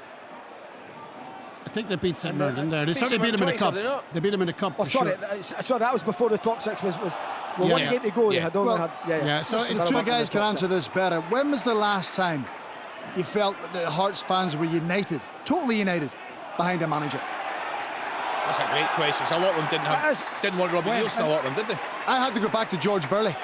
2006. So Craig Levine, Robbie Nielsen, Well, all Stephen the Naismith. Lithuanians and all those guys. Yeah, as well, at various times, Robbie Nielsen, but I know there was... But I'm talking about United. There was always question marks for some reason around Robbie. No matter what he'd done, it never seemed to be enough. Paulo Sergio certainly under, but they were beyond. Csaba Laszlo. Paulo Sergio. You know, so... Not really. Willie, what are your thoughts on this? Appointing a manager through this analytics company. Your thoughts on that, Willie? Well, I don't know too much about the analytics, and they must have some kind of algorithms yet, and I don't know if you're asking the right man if you're wanting me to give you a lowdown on what algorithms actually say. But what I think it's credibility, as Tom was talking about there, and I'm agreeing with him again. It's about a credibility. A lot of emphasis is put on analytics to get it right, both for manager and players. And if they're not getting the manager right, and if that's their first failure after a very short time that they've been invited to, run Hearts in that way, then the credibility kind of gets a little bit short, doesn't it? And it kind of takes. So you can't go back to the ones that have made appointments in the past, because that will drop back to Andrew McKinley and they people. You can't rely on them, clearly. But can you rely on... No, but what we're saying is, can you rely on analytics then, Alan? That's a problem. That's where the credibility comes in. If you're putting everything behind I think Neil them... Critchley was one of the people on the list to take. I don't think he was number one. I really don't. I think he was one of a number of candidates on the list, but I don't think he was the one that initially they wanted. But that's the one they plumped for. Do we know for sure that analytics was used to identify the manager? Yes. Yeah, it was. You know for sure? Yeah. Yes. Right, okay. And as you're saying there were a number of names, and as there are a number of players. 2-1 to Rangers. It's Nico Raskin from the edge of the box with the left foot. Far too much space. No St Mirren defender gets out to press him, and he shoots with the left foot, and it squirms past Hemming in the goals. St Mirren 1, Rangers 2. Goal! And it's all over in Hamilton. It's now Hamilton 0, Livingston 3. They moved the ball down the right. Smith chipped it to the back post. And half-time substitute Terry Yenge, who replaced two-goal hero Robbie Muirhead, has bulleted a header home. It's now Hamilton 0, Livingston 3. They are absolutely cruising this afternoon. Yeah, what does that leave the goal difference, Kenny? Well, that's how we look at that now, Ian. I think it was plus 11 before it started, so it's plus 8, Ian, in Falkirk's favour. I think it is. Yeah, but that's a check. It's going to take a remarkable scoreline today, isn't it, for it to go to goal. I mean, it's hard to see right now the way that... listen, Aki's may get something to fight for, depending on this, Stephen, and Thursday, the outcome of this appeal.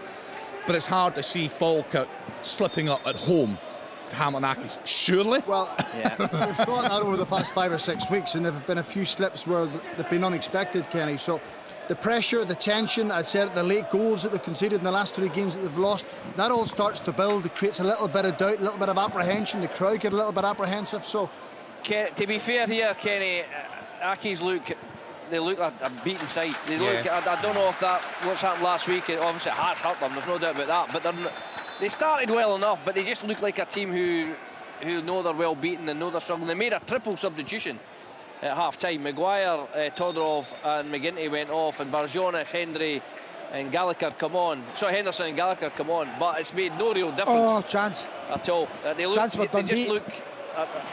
And even John Rankin, who I thought was brilliant last week on the radio. He was. He's standing with his hands in his pockets. He doesn't know what to do at the moment because it's just his side look.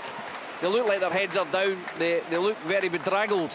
It's probably the best way to... If you ask John McGlynn who he'd want at home in the last game of the season in a seriously high-pressure game that you need to win the title, and you look at it all, you'd choose Hamilton. Oh, at the moment, aye. Absolutely, absolutely. A week ago you might have picked Queen's Park, but certainly now... They don't lose them, Rob, at the start of the season, John McGlynn, without a ball being kicked. You win your last home game against Hamilton. Oh, listen, they'll take it all day long. The pressure's... That's all you've got to do. That's all you've got to do if you're John McGlynn all week. That's what you say to the players. Look, forget it. We've got Hamilton home last game of the season.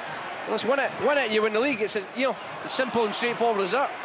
Chance for Kelly Kenny to get the second goal. Yeah, it was Armstrong the cross corner. Murray the corner kick. Donnelly, he's only about 4 or 5 yards out. Doesn't get the connection that he wanted. Should have done a little bit better. I don't know if he's got a little nudge or so, but the quality isn't it's not been anywhere near what I thought it was going to be today. I know it wasn't going to be great, but it's such a poor game. It's unbelievable. Yeah, poor season for both these clubs, you'd have to say. Yeah, chance, Alan. Frankie Kent There's a good ball in for Spittle for the corner. In swinger, Kent runs across the front post, flick header just over the bar. Right, Willie, anything else you'd like us to speak about in the second half, given the lack of talking points in your game? Sounds dreadful. Willie, I haven't got a single note on my notebook on this match. have I missed anything? No, I've got a couple of hopeful ones, Tom. I would suggest that I could maybe throw in, do a check and just kind of have a little bit of make stuff up. What is it you call it? What is it you call it when you creative license? That's exactly what it is. I was struggling there for my creativity and the words that were coming out of my mouth, but no, that's what we're lacking here, Tom, is creativity. Yes. That is exactly what it is. It's full of energy, full of enthusiasm, players running about. Can't fault anybody out there for not giving it their all, but unfortunately the creative side is lacking, and that's why it's such a disappointing game, because there's good quality players out there, but on the day they're not showing it. So that's does it look as if Hibs would be quite happy to leave with a point? Just looking at little glimpses of the game, they haven't been overly ambitious getting forward. It's as if they'll suck up the pressure and take a 0-0. Yeah. I mean, it's been predominantly the back five, although in the second half Chris Cadden has got down and put in a couple of wicked crosses down the right hand side. But Craigs, I would agree with you. It's been predominantly, let's keep the five at the back, let's make it really difficult for Aberdeen really struggling. Mind you, I could probably put my boots on and go out and play against Papagay and Kevin Nisbet this afternoon. I know that's an extreme. I know it's an extreme, but they've got to do more, to so much so that Papagay's been taken off. So, Aberdeen have had very little for their two strikers, and it's been so comfortable for Hibs to defend, with the back five, albeit, but they haven't been much of a threat going forward either. And a bit of a conundrum for Jamie McGrath, who's just come onto the pitch. Of course, has signed a pre-contract with Hibs. Exactly. Good luck, Jamie. Good luck, Jamie. That's a horrendous situation, isn't it? Let's see you putting one in the back of the net this afternoon. Set your career up for your new career up in the most positive or negative fashion. But I'm sure he's a professional. Is, well, have you still got the Copa Mundial? You're going to put your boots back on. I could play out there with my sambas. Did you ever play in any other colour of boots apart from black, Willie?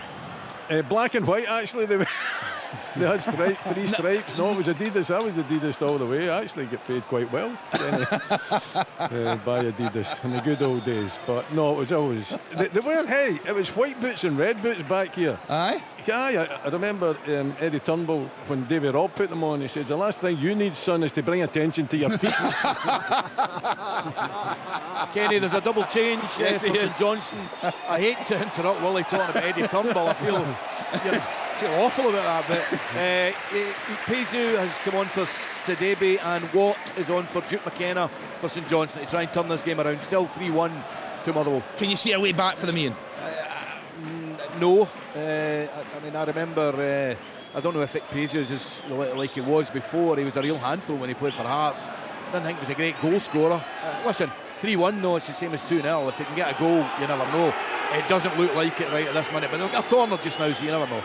Right, Newcastle United 2, Ipswich Town 0. Dan Burn with that goal on 56 minutes. Queen of the South 1, Stenhousemuir 0. Fraser Bryden on 59 minutes. And Wolves 2-0 up at home to Leicester City. Jørgen Strand Larsen with that goal on 56 nearly minutes. Scored. Yes, Ian? It just a corner came in, and there was a bit of a stramash in the box, and he nearly got his toe to it, but it was comfortably saved at the end. But he could have scored within 30 seconds of coming on there, but still 3-1. Ayr United 2, Queen's Park 2. Mark McKenzie with that equaliser on 54 minutes. Any better, Alan, at Tynecastle? The changes been any difference?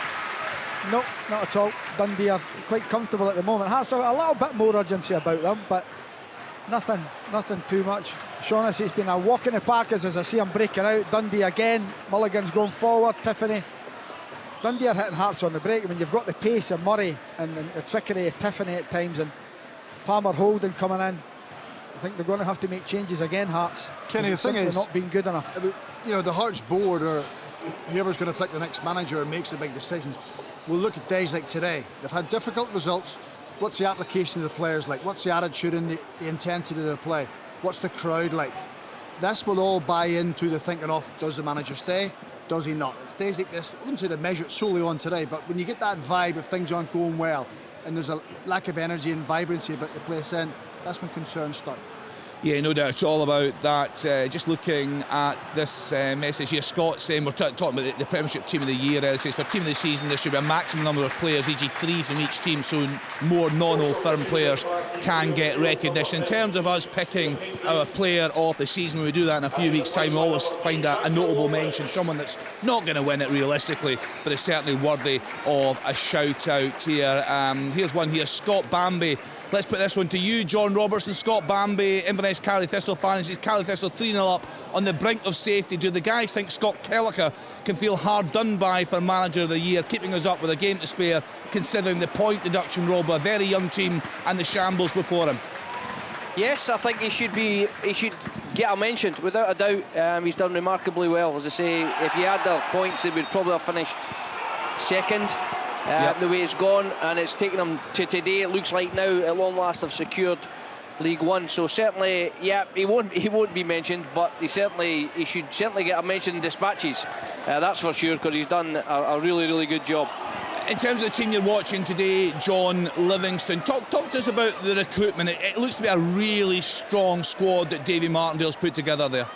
Yeah, he has. I think he's retained a fair few that have come down from last year, and he's added to it well, and it's a good depth. When you look at the subs that they're bringing on, say they made 2 substitutes at half-time, Shinnie and Yengi have come on. You wouldn't raise an eyebrow if those 2 started at any stage, you know. So that's the kind of stuff that he's got there, and they look efficient, you know. They look as if right now, having seen Ross County, there's a chance here. Shinnie's gone through. This is a chance for number 4.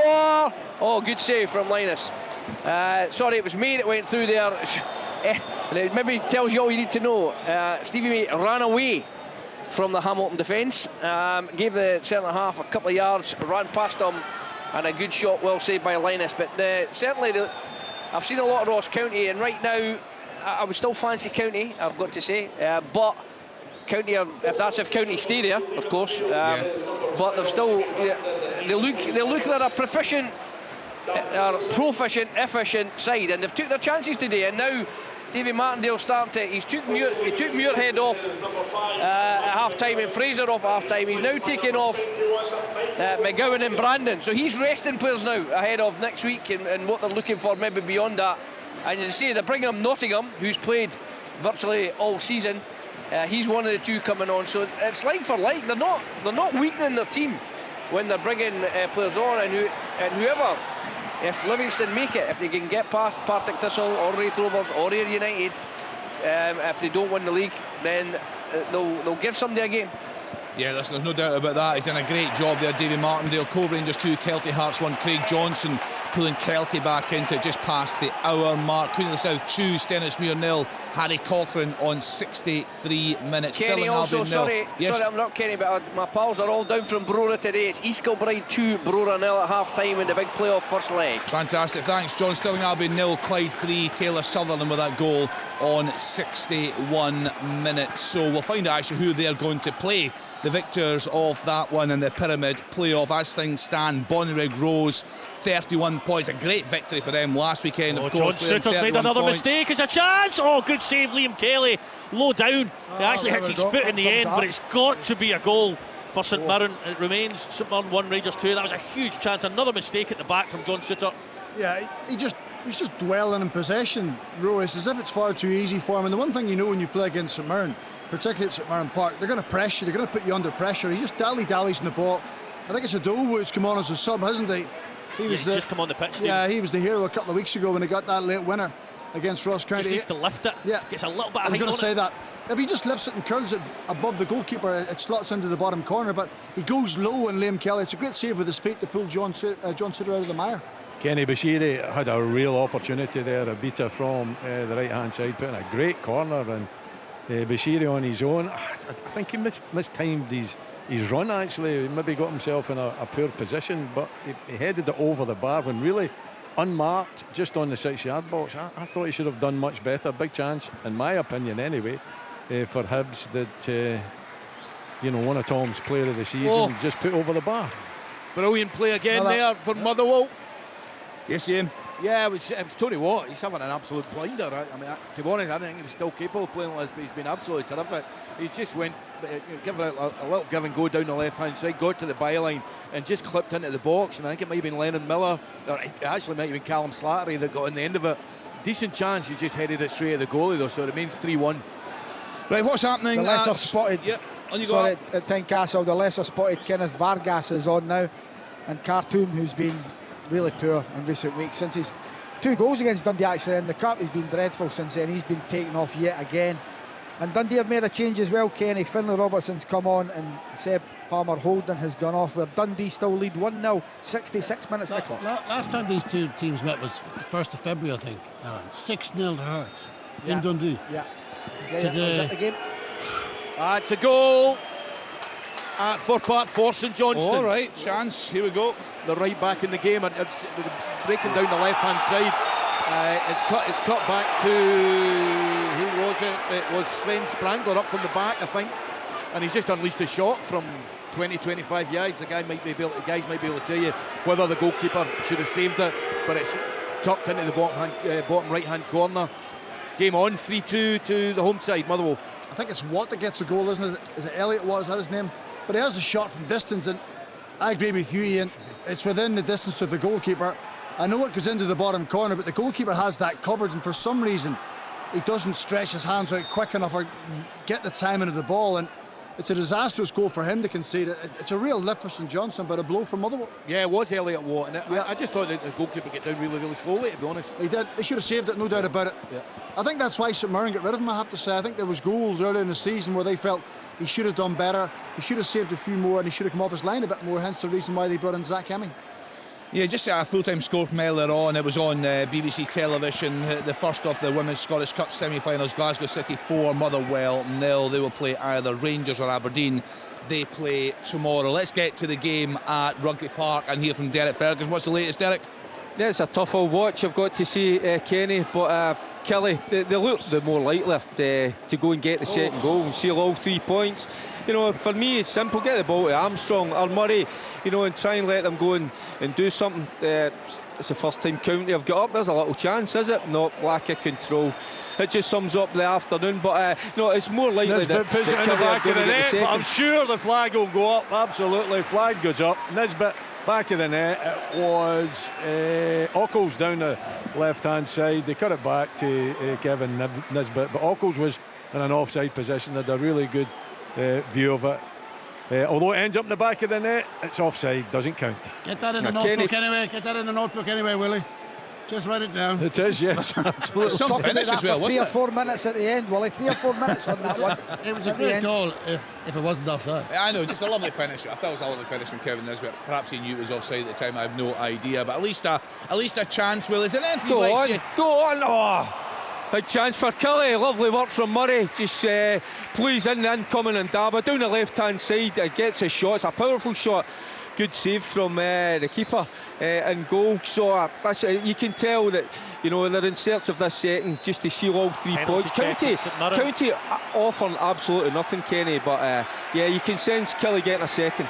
Right, Brora Rangers have pulled a goal back in that playoff game. East Kilbride 2, Brora Rangers 1, so plenty to play for in that match. I was just going to look at the bottom of League 2. So as things stand, Bonnyrigg, Rose, they would be in that playoff final. They're on 31 points after that great win last weekend. Forfar though on 35 points, but still much to play for. There's a penalty check in St Mirren for St Mirren, Kenny. It's a foul. It's just a factual one, whether it was inside or outside of the box. So we'll wait and see what comes of it. I've got a wee screen in front of me here, but it's not showing a replay just yet. But it's without a shadow of a doubt, it's a foul. It's just whether it was in the box or outside the box. Yeah. We'll just wait to hear. I think Marcus Fraser actually throws himself to the ground, doesn't he? There's no real contact. No. In this alley, you've got to say. He's waiting for the contact. Marcus Fraser nicks the ball forward and then it's a foul, puts his feet. No, that's what I'm saying. I don't think it's a foul at all. So it certainly won't be a penalty kick. But because the free kick's been given, the free kick will have to stand. They can't overturn a free kick, but they can give a penalty or they can't give a penalty. So yeah, the free kick will have to stand. Just to echo Alan saying there, apologies for the bad language here at Tynecastle. Free kick given. I'm going to go at Neil Critchley here, and the language I apologise for. No, listen, we can't excuse it, Alan, but you can understand why the frustration is there. It's been such a difficult time for Hearts fans. Oh, completely. The frustration. The guy, he's about to walk out. He's had enough, and he's come over and said, "Was that live on the radio, mate?" I just went, unfortunately it is. But he's frustrated. He's now sitting with There he go! It's a second for Kilmarnock. Is that Donnelly? I think it is. You could sense it was coming. Kenny, they've relaxed. They've started to play a bit of football. And Kelly get a deserved second goal. I'll confirm who was the goal. So I think it was Donnelly. Yeah, it's been a really difficult season, Stephen Craigan, for Kilmarnock, but there's going to be huge relief this afternoon. There is the concern from the Ross County perspective. The ball bounces on the edge of the box, and the desire and the determination of Liam Donnelly, first of all to get it with his chest, then to drive past 2 or 3 Ross County players and fire the ball into the back of the net. The one thing you shouldn't be beaten with is desire and hunger from an opposing player. You can be beat by skill, but look at that, he just forces his way past 3 players, move out of the way, I've got a job to do, smashes it home, and it's probably just indicative of the form that Ross County have had. They're heading towards 5 straight defeats at the wrong stage at the wrong time of the season. Yeah, and they've been woeful this afternoon, Kenny. There's no other way of dressing it up. You know, you look at a team that have been beat the last 4 games, and you expect something. Certainly coming here, they might have fancied it because they've beaten Kilmarnock 3 times already this season, but no, they've not been at the races, and deservedly so. Certainly in the second half, Kelly get their second goal. It looks as if they're going to seal all 3 points. Yeah, they've been very, very poor, woeful, as Derek said there. Alloa 1, Montrose 1, Connor Salmon with equaliser on 71 minutes. Stirling Albion pulling a goal back at home to Clyde. Stirling Albion 1, Clyde 3. Ryan Shanley with that goal on 70 minutes. Willie, is there anything you'd like to see either manager change up there to affect this, what's been a really poor game at Pittodrie? Well, Nicky Cadden's come on for Levitt, so I think that gives you a little bit of an indication that perhaps Hibs are happy with the situation as it stands just now. He's run into a midfield, just a straightforward change. He's in the midfield, but he's, you know, a stronger type of player and perhaps more defensively minded as well. Listen, Hibs have done okay, probably better than Aberdeen in the second half in terms of possession and you know, decent crosses into the box, but it's still just lacking that predator, you know, that someone that's you know, going to take the opportunity. Listen, I know Kevin Nisbet can do it, and you saw the way he finished that goal, the quality that he's got. Unfortunately, it was offside. But no, it's pretty much still looking stalemate. Maybe just Hibs having the edge in the second half. So I'm not overflowing with confidence that I'm going to see a goal rush anytime soon, Kenny. No, it sounds a struggle there. A glimmer of hope. Ian McCall at Fir Park for the away side. Have they come close to bringing it back in level terms? Not really. I mean, there was a really good breakaway with Mackenzie Cut there, tried to find the lad at the far side of the box here, but it came to nothing. But I mean, Michael Wimmer, to be fair, equaliser! There we go, I'll leave that. 2-2. Yes, Rory. It's a goal for St Mirren. It's 2-2. It's a really well worked goal. I think it's a substitute McMenamin that tucks it in the net. It's worked out really well to Declan John on the left hand side. I thought he was going to shoot. Lovely ball across the goal. Simple tap in. St Mirren 2, Rangers 2. Yeah, and we're seeing pictures, Stephen, of Stephen Robinson there, a man that you know well. What a job he's doing. Yeah, he is, and he probably flies onto the radar this year because other managers have done good jobs. David Gray, Jimmy Tulane, Jim Goodwin, so Stephen probably gets left out a little bit. But the one thing you know about his team, they keep coming back for more. They take hits, they lose players, they lose games, and he knows that. He knows they've got deficiencies, and even against this Rangers team, who are not the best Rangers team, but they've still got good players on good salaries and have got good contracts, and have got plenty of ability, but they fight and they scrap, they keep the game alive. Right, checking for offside. This is going to bring you a huge goal in League 2. Hope for Bonnyrigg Rose fans. It's been a tough season for them. Bonnyrigg Rose 1, Spartans 0. Murray Aitken with that goal on 75 minutes. If we look at the live league table, 33 points for Rose, 4 for 35 points going into the last round of fixtures. So plenty to play for there. So the check ongoing in Paisley, Rory. I think it's going to be off, Roy. It may just be his chest. John, was it? His chest and his shoulders are ahead of the ball, but his foot isn't. He scores with his foot. Remarkably, what player was it, Crags? Was it the goal scorer? Yeah, it was McMenamin. Yeah, that was McMenamin. Right. The first pass, I think, the Declan John was on. Declan John was onside, and McMenamin makes a straight run, or like a straight diagonal run, sorry, rather than trying to bend his run. You see it from there. Yeah, I have to say, you know what? Just runs away from Seattle. We don't have the angle that's directly in line with it, so once the lines come in, we'll get a clear indication, but he looks as if he could be. Rangers started the second half really well. The first 15 minutes they were excellent. St Mirren have thrown back into it again. A lot of the St Mirren fans aren't happy with the referee. They feel a lot of it went against them today. A lot of the 50-50s, which I kind of agreed with at the start, but it's evened itself out now. But big moment here, and for two teams who you could argue have got none to play for, it's been a really good game. I've enjoyed it. It's 2 each if this goal is given, but the hand is still to the ear of Colin Stephen. Let's hold fire on that. We're about to go on to television on to BBC Scotland, so goal given there. Welcome to viewers who have joined us on BBC Scotland. Another busy and dramatic day in Scottish football. Stephen Craigan and Tom English alongside me in the studio. Congratulations to Celtic.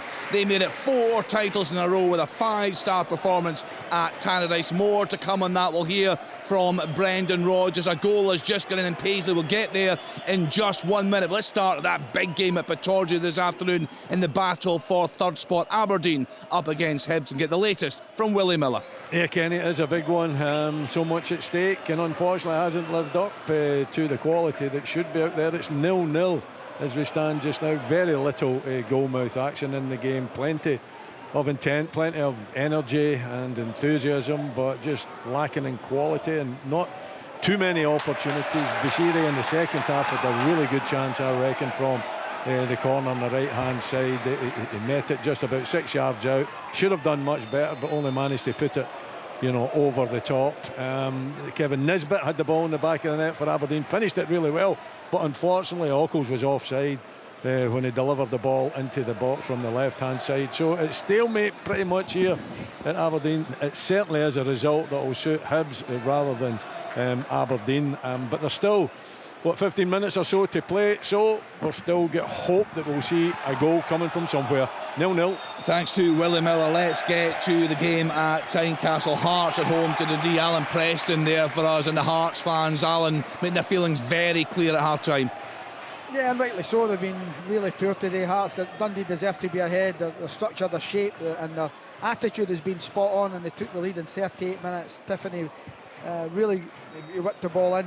Jamie McCart headed it out to about 15 yards on the angle, dropped to Simon Murray, and his shot went through a couple of Hearts players' legs into the back of the net. Hearts have had chances, as have Dundee. It's been a decent enough game, but the Hearts fans are clearly not happy. Dundee are on the attack, as I say, at the moment, and it's a nice challenge away for a corner there. Dundee deserve to be ahead. We have got 77 minutes on the clock. It is Hearts 0, Dundee 1. Yeah, it's going to be quite the round of boos and that full-time whistle that stays the same at Tynecastle. We've spoken a lot about the position of Neil Critchley, no doubt at all. He is under big pressure. Let's get to the game at Rugby Park. Kilmarnock at home to Ross County. Get the latest from Derek Ferguson. Yeah, at the moment, Kenny, it's Kilmarnock 2, Ross County 0. The first half, got to say, Kenny, it wasn't pretty, and that's me being pretty nice, because it was a real tough watch. There was only one real bit of quality, and it came from Armstrong down the right hand side with a wonderful cross, finding Bruce Anderson at the back post to nod home. The second half has been better. Kelly have just got a second through a Liam Donnelly strike, powering himself into the box, and then it was a fine shot. So Kelly looking to add to their second, but from a county point of view, they're fighting for their lives, but they've not showed up this afternoon. Kilmarnock 2, Ross County 0. Thanks to Derek Ferguson. Let's get to Fir Park. Motherwell at home to St Johnstone. Another huge game there for us. Is Ian McCall? Yeah, Kerry, but listen, on 47 minutes it looked like the game was over when one wing back Thompson crossed the other Sparrow, which showed the way the game was going, and he headed into the net. So, but Elliot Watt with a strike in 67 minutes. I think Balcom should have saved it. But it's brought St Johnstone back in there, and Nick Piezu's made a difference in terms of just being a physical presence. Ellery Balcom in the home goal, or in Motherwell goal, he's kind of bringing pressure on his teammates. He lost that goal, he's dropped a couple of crosses, hasn't been convincing, and it's still game on. The game is in the balance. It's still 3-2 to the home side. Thanks to Ian McCall, the latest there from Fir Park. Let's get to the game in Paisley. St Mirren at home to Rangers, and hear from Rory Loy. Yes, indeed, quite the game here. Not a lot to play for in terms of league positions. Kevin Nisbet! Kevin Nisbet! Absolutely world class! Have a look at this one, guys. He has got it. He has got quality. We know it. He doesn't shot enough, but watch this one. Volley from the right hand, just outside the box. His right foot. He glided it into the top far corner. That is pure magnificent. 1-0 Aberdeen. Yeah, we've got the pictures coming into the studio here. Tom English, huge celebrations in the stands there for the home fans. This game needed something to bring it to life, and Kevin Nisbet has just delivered. Yeah, it was Sleepy Hollow at Pittodrie all afternoon. And I'm not sure I've heard Willie Miller as excited in a long time. You check that heart rate, Willie. I think Willie's going to have to somebody get some smelling salts really quickly. But it was a magnificent. I can see it. We're seeing it now. I can understand why Willie's getting very excited. It is a magnificent strike down in the chest. Oh, that's outside of the right. I'll tell you why. Because see when he takes it on his chest, he's still going backwards. He is. So he's having to stretch out with his right foot and control the pace and the direction of the ball. That is the finish of a natural goal scorer who, no matter where he is around the 18-yard box, he knows where the back of the net is. It's all about execution. Incredible finish. Yeah, absolutely sensational, Willie. We saw the pictures coming into the studio here. We heard your excitement and the fans there, the home fans sharing your positivity. At last, the game coming to life. Kenny, if you can't get excited with that quality of goal, then you shouldn't be involved in turning up on a Saturday afternoon and watching football. Absolutely. You know the frustrating thing is that you know that he's got it. You know that he's got it, Kevin Nisbet. He just doesn't show it enough. But when he does show it, wow, that is goal of the season. It's got to be a contender because it's an awkward one for him to take. He's got very little right to get any power in it. He's got it absolutely spot on in terms of where he wants to place it, and he knows what he wants to do with it. I'm delighted that I'm excited. Unfortunately, Tom, I didn't hear what you said about me because the crowd here went bananas and you were just drowned out. Nothing but respect, Willie. Nothing but respect. I was saluting your celebration. He's that excited he's going to put the second barrel on the fire tonight. It was a brilliant. It was kind of an instinctive finish, wasn't it? It was. Just a great strike. And a keeper had no chance. Great to hear you, Willie. And do you know what? I'm going to mention this after 5:30 when we get the fans on. There's a young man at that game today who's been through a really difficult time. We got a message from his family. The whole family went through a terrible time. We'll mention that later on. It'll put a smile on his face as things stand. Even just watching that goal today, a bit of quality, fantastic from Kevin Nisbet up there at Pittodrie in that battle for third spot in the league. Alloa 2, Montrose 1. Luke Rankin with that goal in 84 minutes. Is that a big chance or a big challenge? A lot of noise. What, at Pittodrie? No, there's a lot of noise somewhere. There was a challenge or something going in. It was just a challenge, yeah. Everybody's getting too excited. The Aberdeen fans need to calm down. Tynecastle, Kenny. Yeah. Right, the referee's in control of the situation. Right, Alan, let's get to Tynecastle. God. Watch this. If you're watching the game on the telly, watch this. Jan Dander comes inside. It's a simple pass to Forrester. He passes it right at the park. That has happened. Spittle's done it. Grant's done it. Devlin's done it. The team's gone. Completely gone. Alan, talking about Jan Dander, I think most people agreed it was a good signing when he made the move, but he's not featured. I don't know if there's many injury issues, but what's been the issue? He's hardly got a game. He's just not fitting into the Neil Critchley way, and he knows him because he had him at Liverpool. When Critchley was there, Jan Dander was a young kid there, so he knows him, but not fitting into his style of play. But you can say that about a lot. Whatever the diamond, today it's 4-4-2, whatever formation he seems to play. The standard today has been absolutely pathetic. Alan, we heard the fans at half-time, and you spoke during the second half. You had to apologise for some of the language coming through from the fans around you there. Does Neil Critchley survive this today? I think it's very difficult for him. I really do. It's a long, long way back for him because they're now getting themselves dragged into this playoff spot. And looking at this team today, it looks like they've down tools already. And that has to be down. Can the manager get them up for games? At the moment, on this performance, the answer is no. I can't see him surviving. This is if they lose this game against a team that has conceded 71 goals this season, that's embarrassing.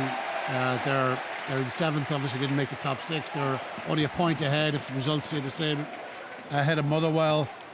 I cannot see Neil Critchley surviving this. He can't win, as you said earlier on, Alan. Can't win the big games. I think he needed to win all of the post-split games to give himself a chance. And do you think he could go before next week? There's no chance. No, I don't think so. No chance he'll go. No, I don't think so. None. Why Ian McCall? Well, listen, he could just point to the points total since he's come in. Of course, it's not good enough today, but they're not going to bullet a manager with 4 games to go at the end of the season. No, That's just I'm not going to talking at happen. the end of the season. Yeah. Well, what happens if it wins the next 4 then? You know, we're a bit quick to talk about getting punt-on managers, I think. Wins the next 4, it's kind of irrelevant. Look where they are. Didn't make the top 6.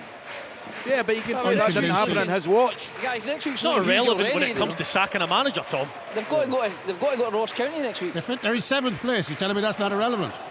8th, as it stands. No, what I'm saying is if they win the next 4 games, that's got to be taken into consideration. You can't just say if he loses today and wins the next 4, he's got to be sacked. Hang on, they're losing to 11th place Dundee at the moment. What gives you the certainty that they're going to win the next 4?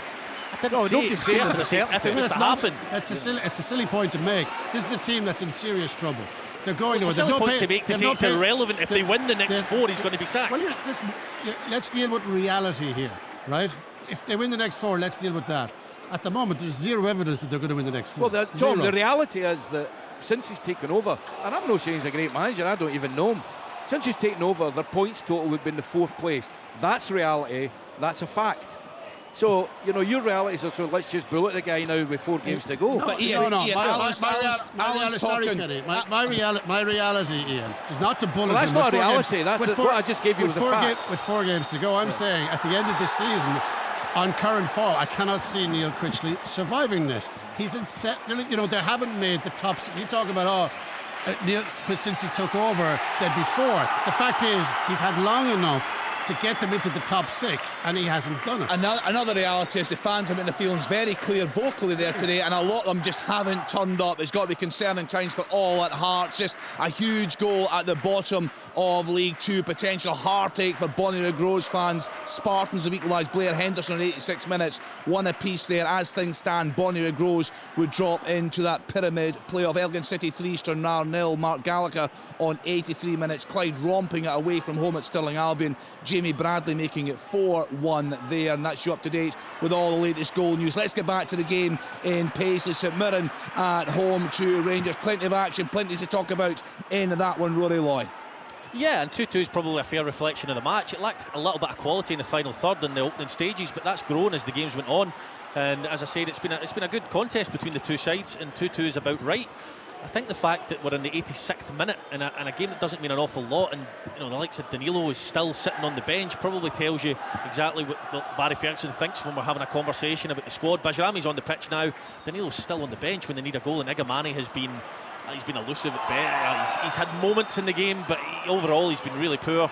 He tries some crazy things, so he does, but you know he's still on the pitch.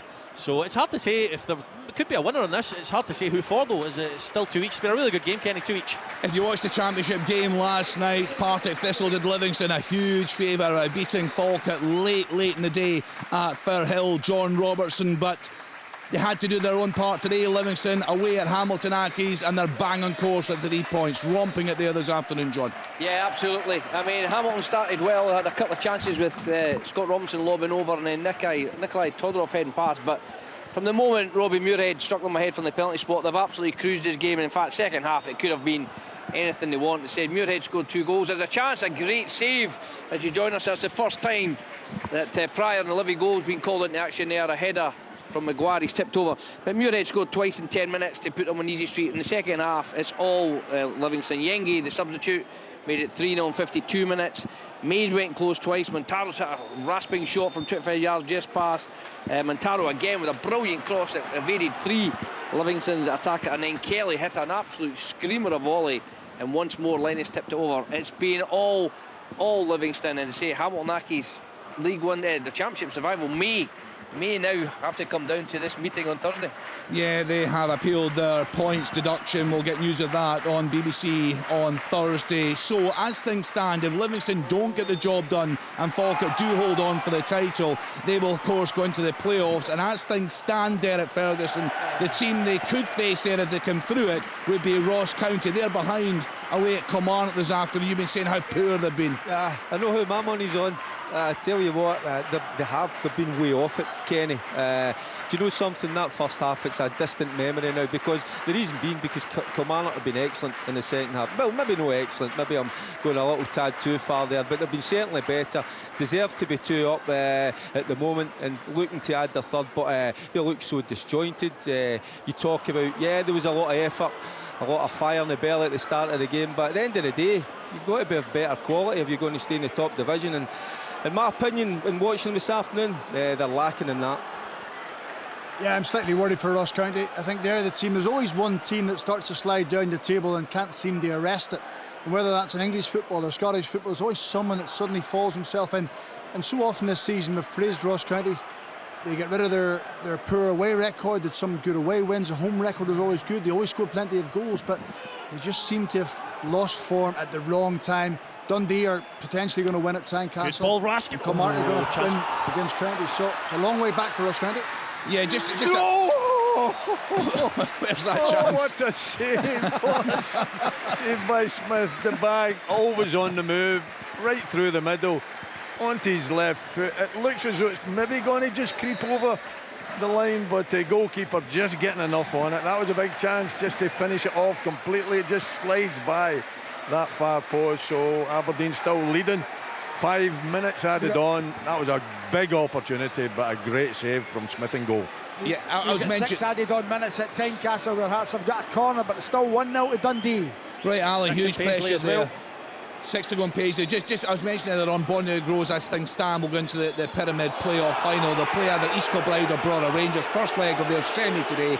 East Kilbride 3-1 up currently on the Highland League champions Brora Rangers. We'll keep you updated on that one. Let's get to the game at Fir Park. Again, a huge game. The pundits today generally felt, Ian McCall, that St Johnstone really had to win. They're deep in trouble at the bottom of the table, got off to a flying start. They've given themselves some hope. Are they looking likely to get an equaliser there? Listen, they're putting Motherwell under a bit of pressure, but they're not actually creating any chance. I mean, the closest game was Ikpeazu. He's claiming for a penalty. I don't know if the guy saw it. I think it was ever a penalty, and he got booked for diving. So Motherwell, I think, are reasonably comfortable. But now St Johnstone have got 4 or 5 strikers on the pitch. They're basically just going for it, and Motherwell are starting to sit a wee bit deeper. But they don't look in any trouble. Armstrong's come on. They put another striker on at Motherwell, and they've taken Tony Watt off. Tony Watt was absolutely outstanding today, and I take the surprise out of my voice, but he was really, really terrific. I thought. Sorry, Colin, there's going to be a shout for a penalty here on Musa Drama. No chance for me. He's gone down to it, vertically in the box. It's no. Never. That's match off. No chance.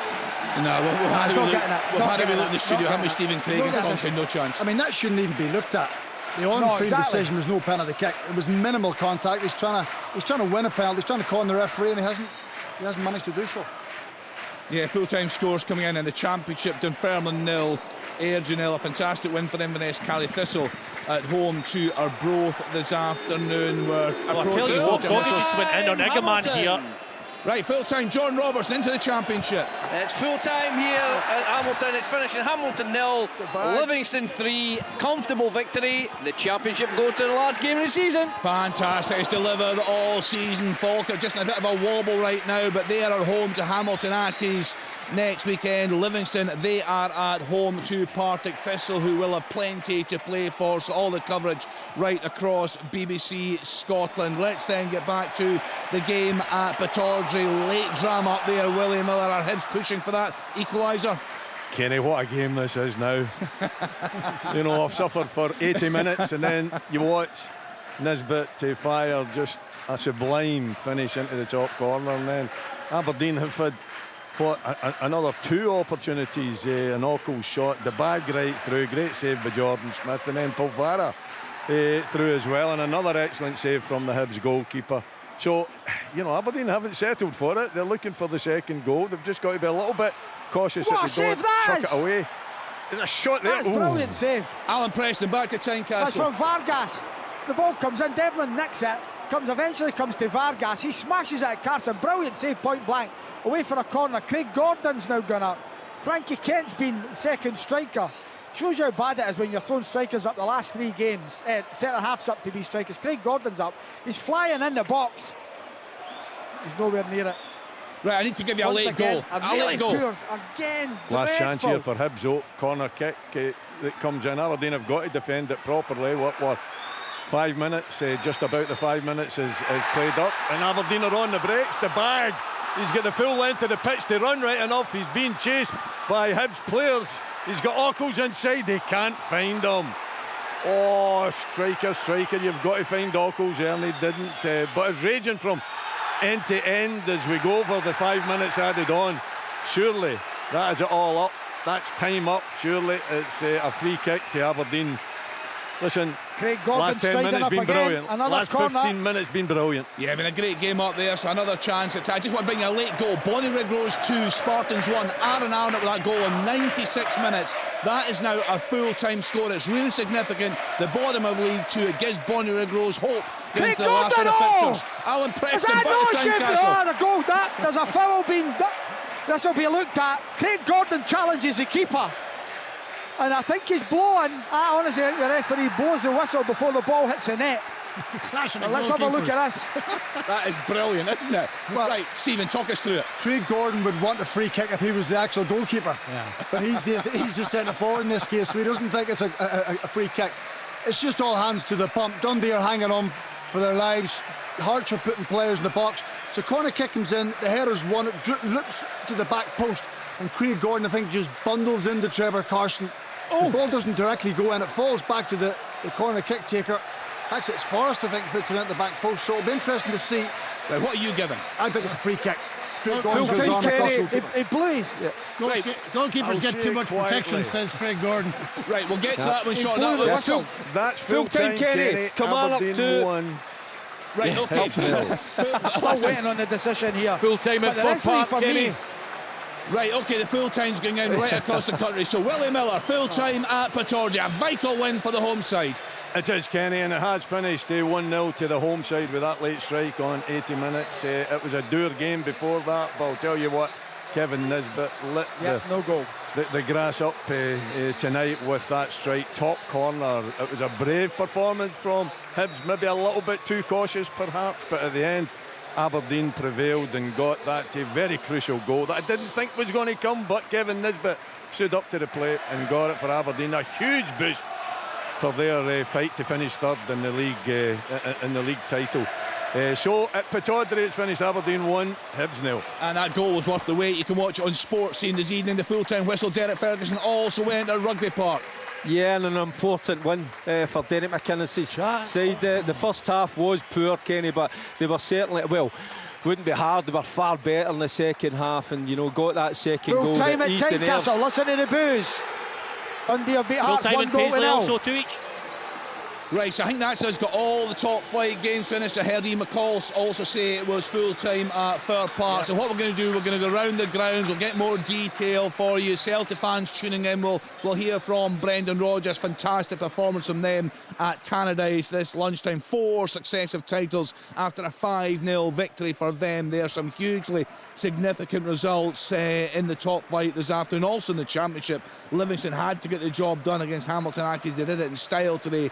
The Championship title race, that goes down to the wire. That is next Friday. So, Tom English, we're going to get reaction later on the radio from the fans, from the managers, more from the pundits, of course, as well. But as you cast your eye down that table with all these top flight games now having hit the full-time whistle, so many stories developing. Like a massive win for Dundee, a massive win for Kilmarnock. St Johnstone now, what's that, 6 points adrift at the bottom. It doesn't look good for them at all. Ross County, it doesn't look good for them either. It's still life left at the bottom of the league, but those 2 wins for Dundee and Kilmarnock, massive. Hearts, we can hear the reaction from Tynecastle fans, incensed. And the top of the league, brilliant result for Aberdeen. Hibs, long unbeaten run ends. But listen, no disaster. They're still having a terrific second half of the season. Celtic champions. A lot has happened today. Yeah, Stephen, we'll go through the league tables, all the league tables later in the programme. We'll hear from some of the managers before 5:30 as well. Say the fans will join us on the radio from 5:30. St Johnstone fans, Ross County fans have got to be hugely concerned this evening. Yeah, because Dundee were good at Tynecastle and Kilmarnock were very good against Ross County. So I think it's going to be a huge ask for St Johnstone first and foremost to get back out of the bottom 2, never mind out of 12th place. So Ross County, I've said, concern me. St Johnstone concern me. I think that's possibly how the bottom 2 will end up. They're going to have to pull some sort of results out of their bag that they haven't produced performance-wise over the past number of weeks. So it's a big ask. Motherwell move on to 42 points. I think that is them safe. I mean, it's maybe not ambitious, but certainly I think 42 points should be enough. Ross County sit 7 behind, and St Johnstone aren't even in the equation anymore. So relief from that front from Motherwell, but certainly again, plenty of big games in the bottom 6 still to come. And Tom, we're going to run through the classified scores. We'll have a look at all the league tables, but every week on this programme we're entertained by the drama in the Championship. It's going to go right to the wire. Last night was incredible drama, and we're going to have an end game that's going to be well viewed all over the football land. It's going to be a thriller. It's a high stakes, big stakes. A few weeks ago, I would have bet the house on Falkirk. I'd still think Falkirk are going to do it, but I'm now saying it with less certainty, Craigs, than I would have said a few weeks ago. Have you packed your bags just in case? Yeah, I have. Yeah, there's some cases are in the hall. That's okay. Well, I mean, as John Robertson rightly pointed out, Stephen, a lot could depend on this appeal that Hamilton Accies have lodged, the points deduction. That'll be heard on Thursday because they are away at Falkirk on Friday evening. So as things stand, we heard from John today that they just weren't at it. They've got nothing to play for. As things stand, they're relegated, subject to appeal. But if they did get some sort of positive outcome on Thursday, then it's very much game on for them on Friday evening. You would think that on paper, Kenny. I just wonder that when a team falls as low as what Hamilton have had emotionally, it's very difficult suddenly to pick yourself up, because a lot of the players probably know they may not be there next season anyway when you're in short-term deals, 1-year contracts. So their eyes could be somewhere else. Their agents speaking to other clubs. They're thinking about their future, and suddenly, oh, right, we've won an appeal. We've got a chance of staying up, when they're not going to be at a club anyway. So that emotional roller coaster they've been on over the past week or 10 days has clearly had an impact on them, because John said today they were flat, they looked dead and buried. It's a big ask to suddenly find and dig deep to go to the home of the potential champions and pull off a big result. Right, what we're going to do, we're going to run through the classified scores. We'll have a look at the league tables. The 3 o'clock kickoffs now all done and dusted. Plenty more reaction to come from managers and pundits. We're on the TV until 5:30, but the action will continue on BBC Radio Scotland right through until 7 o'clock. So let's look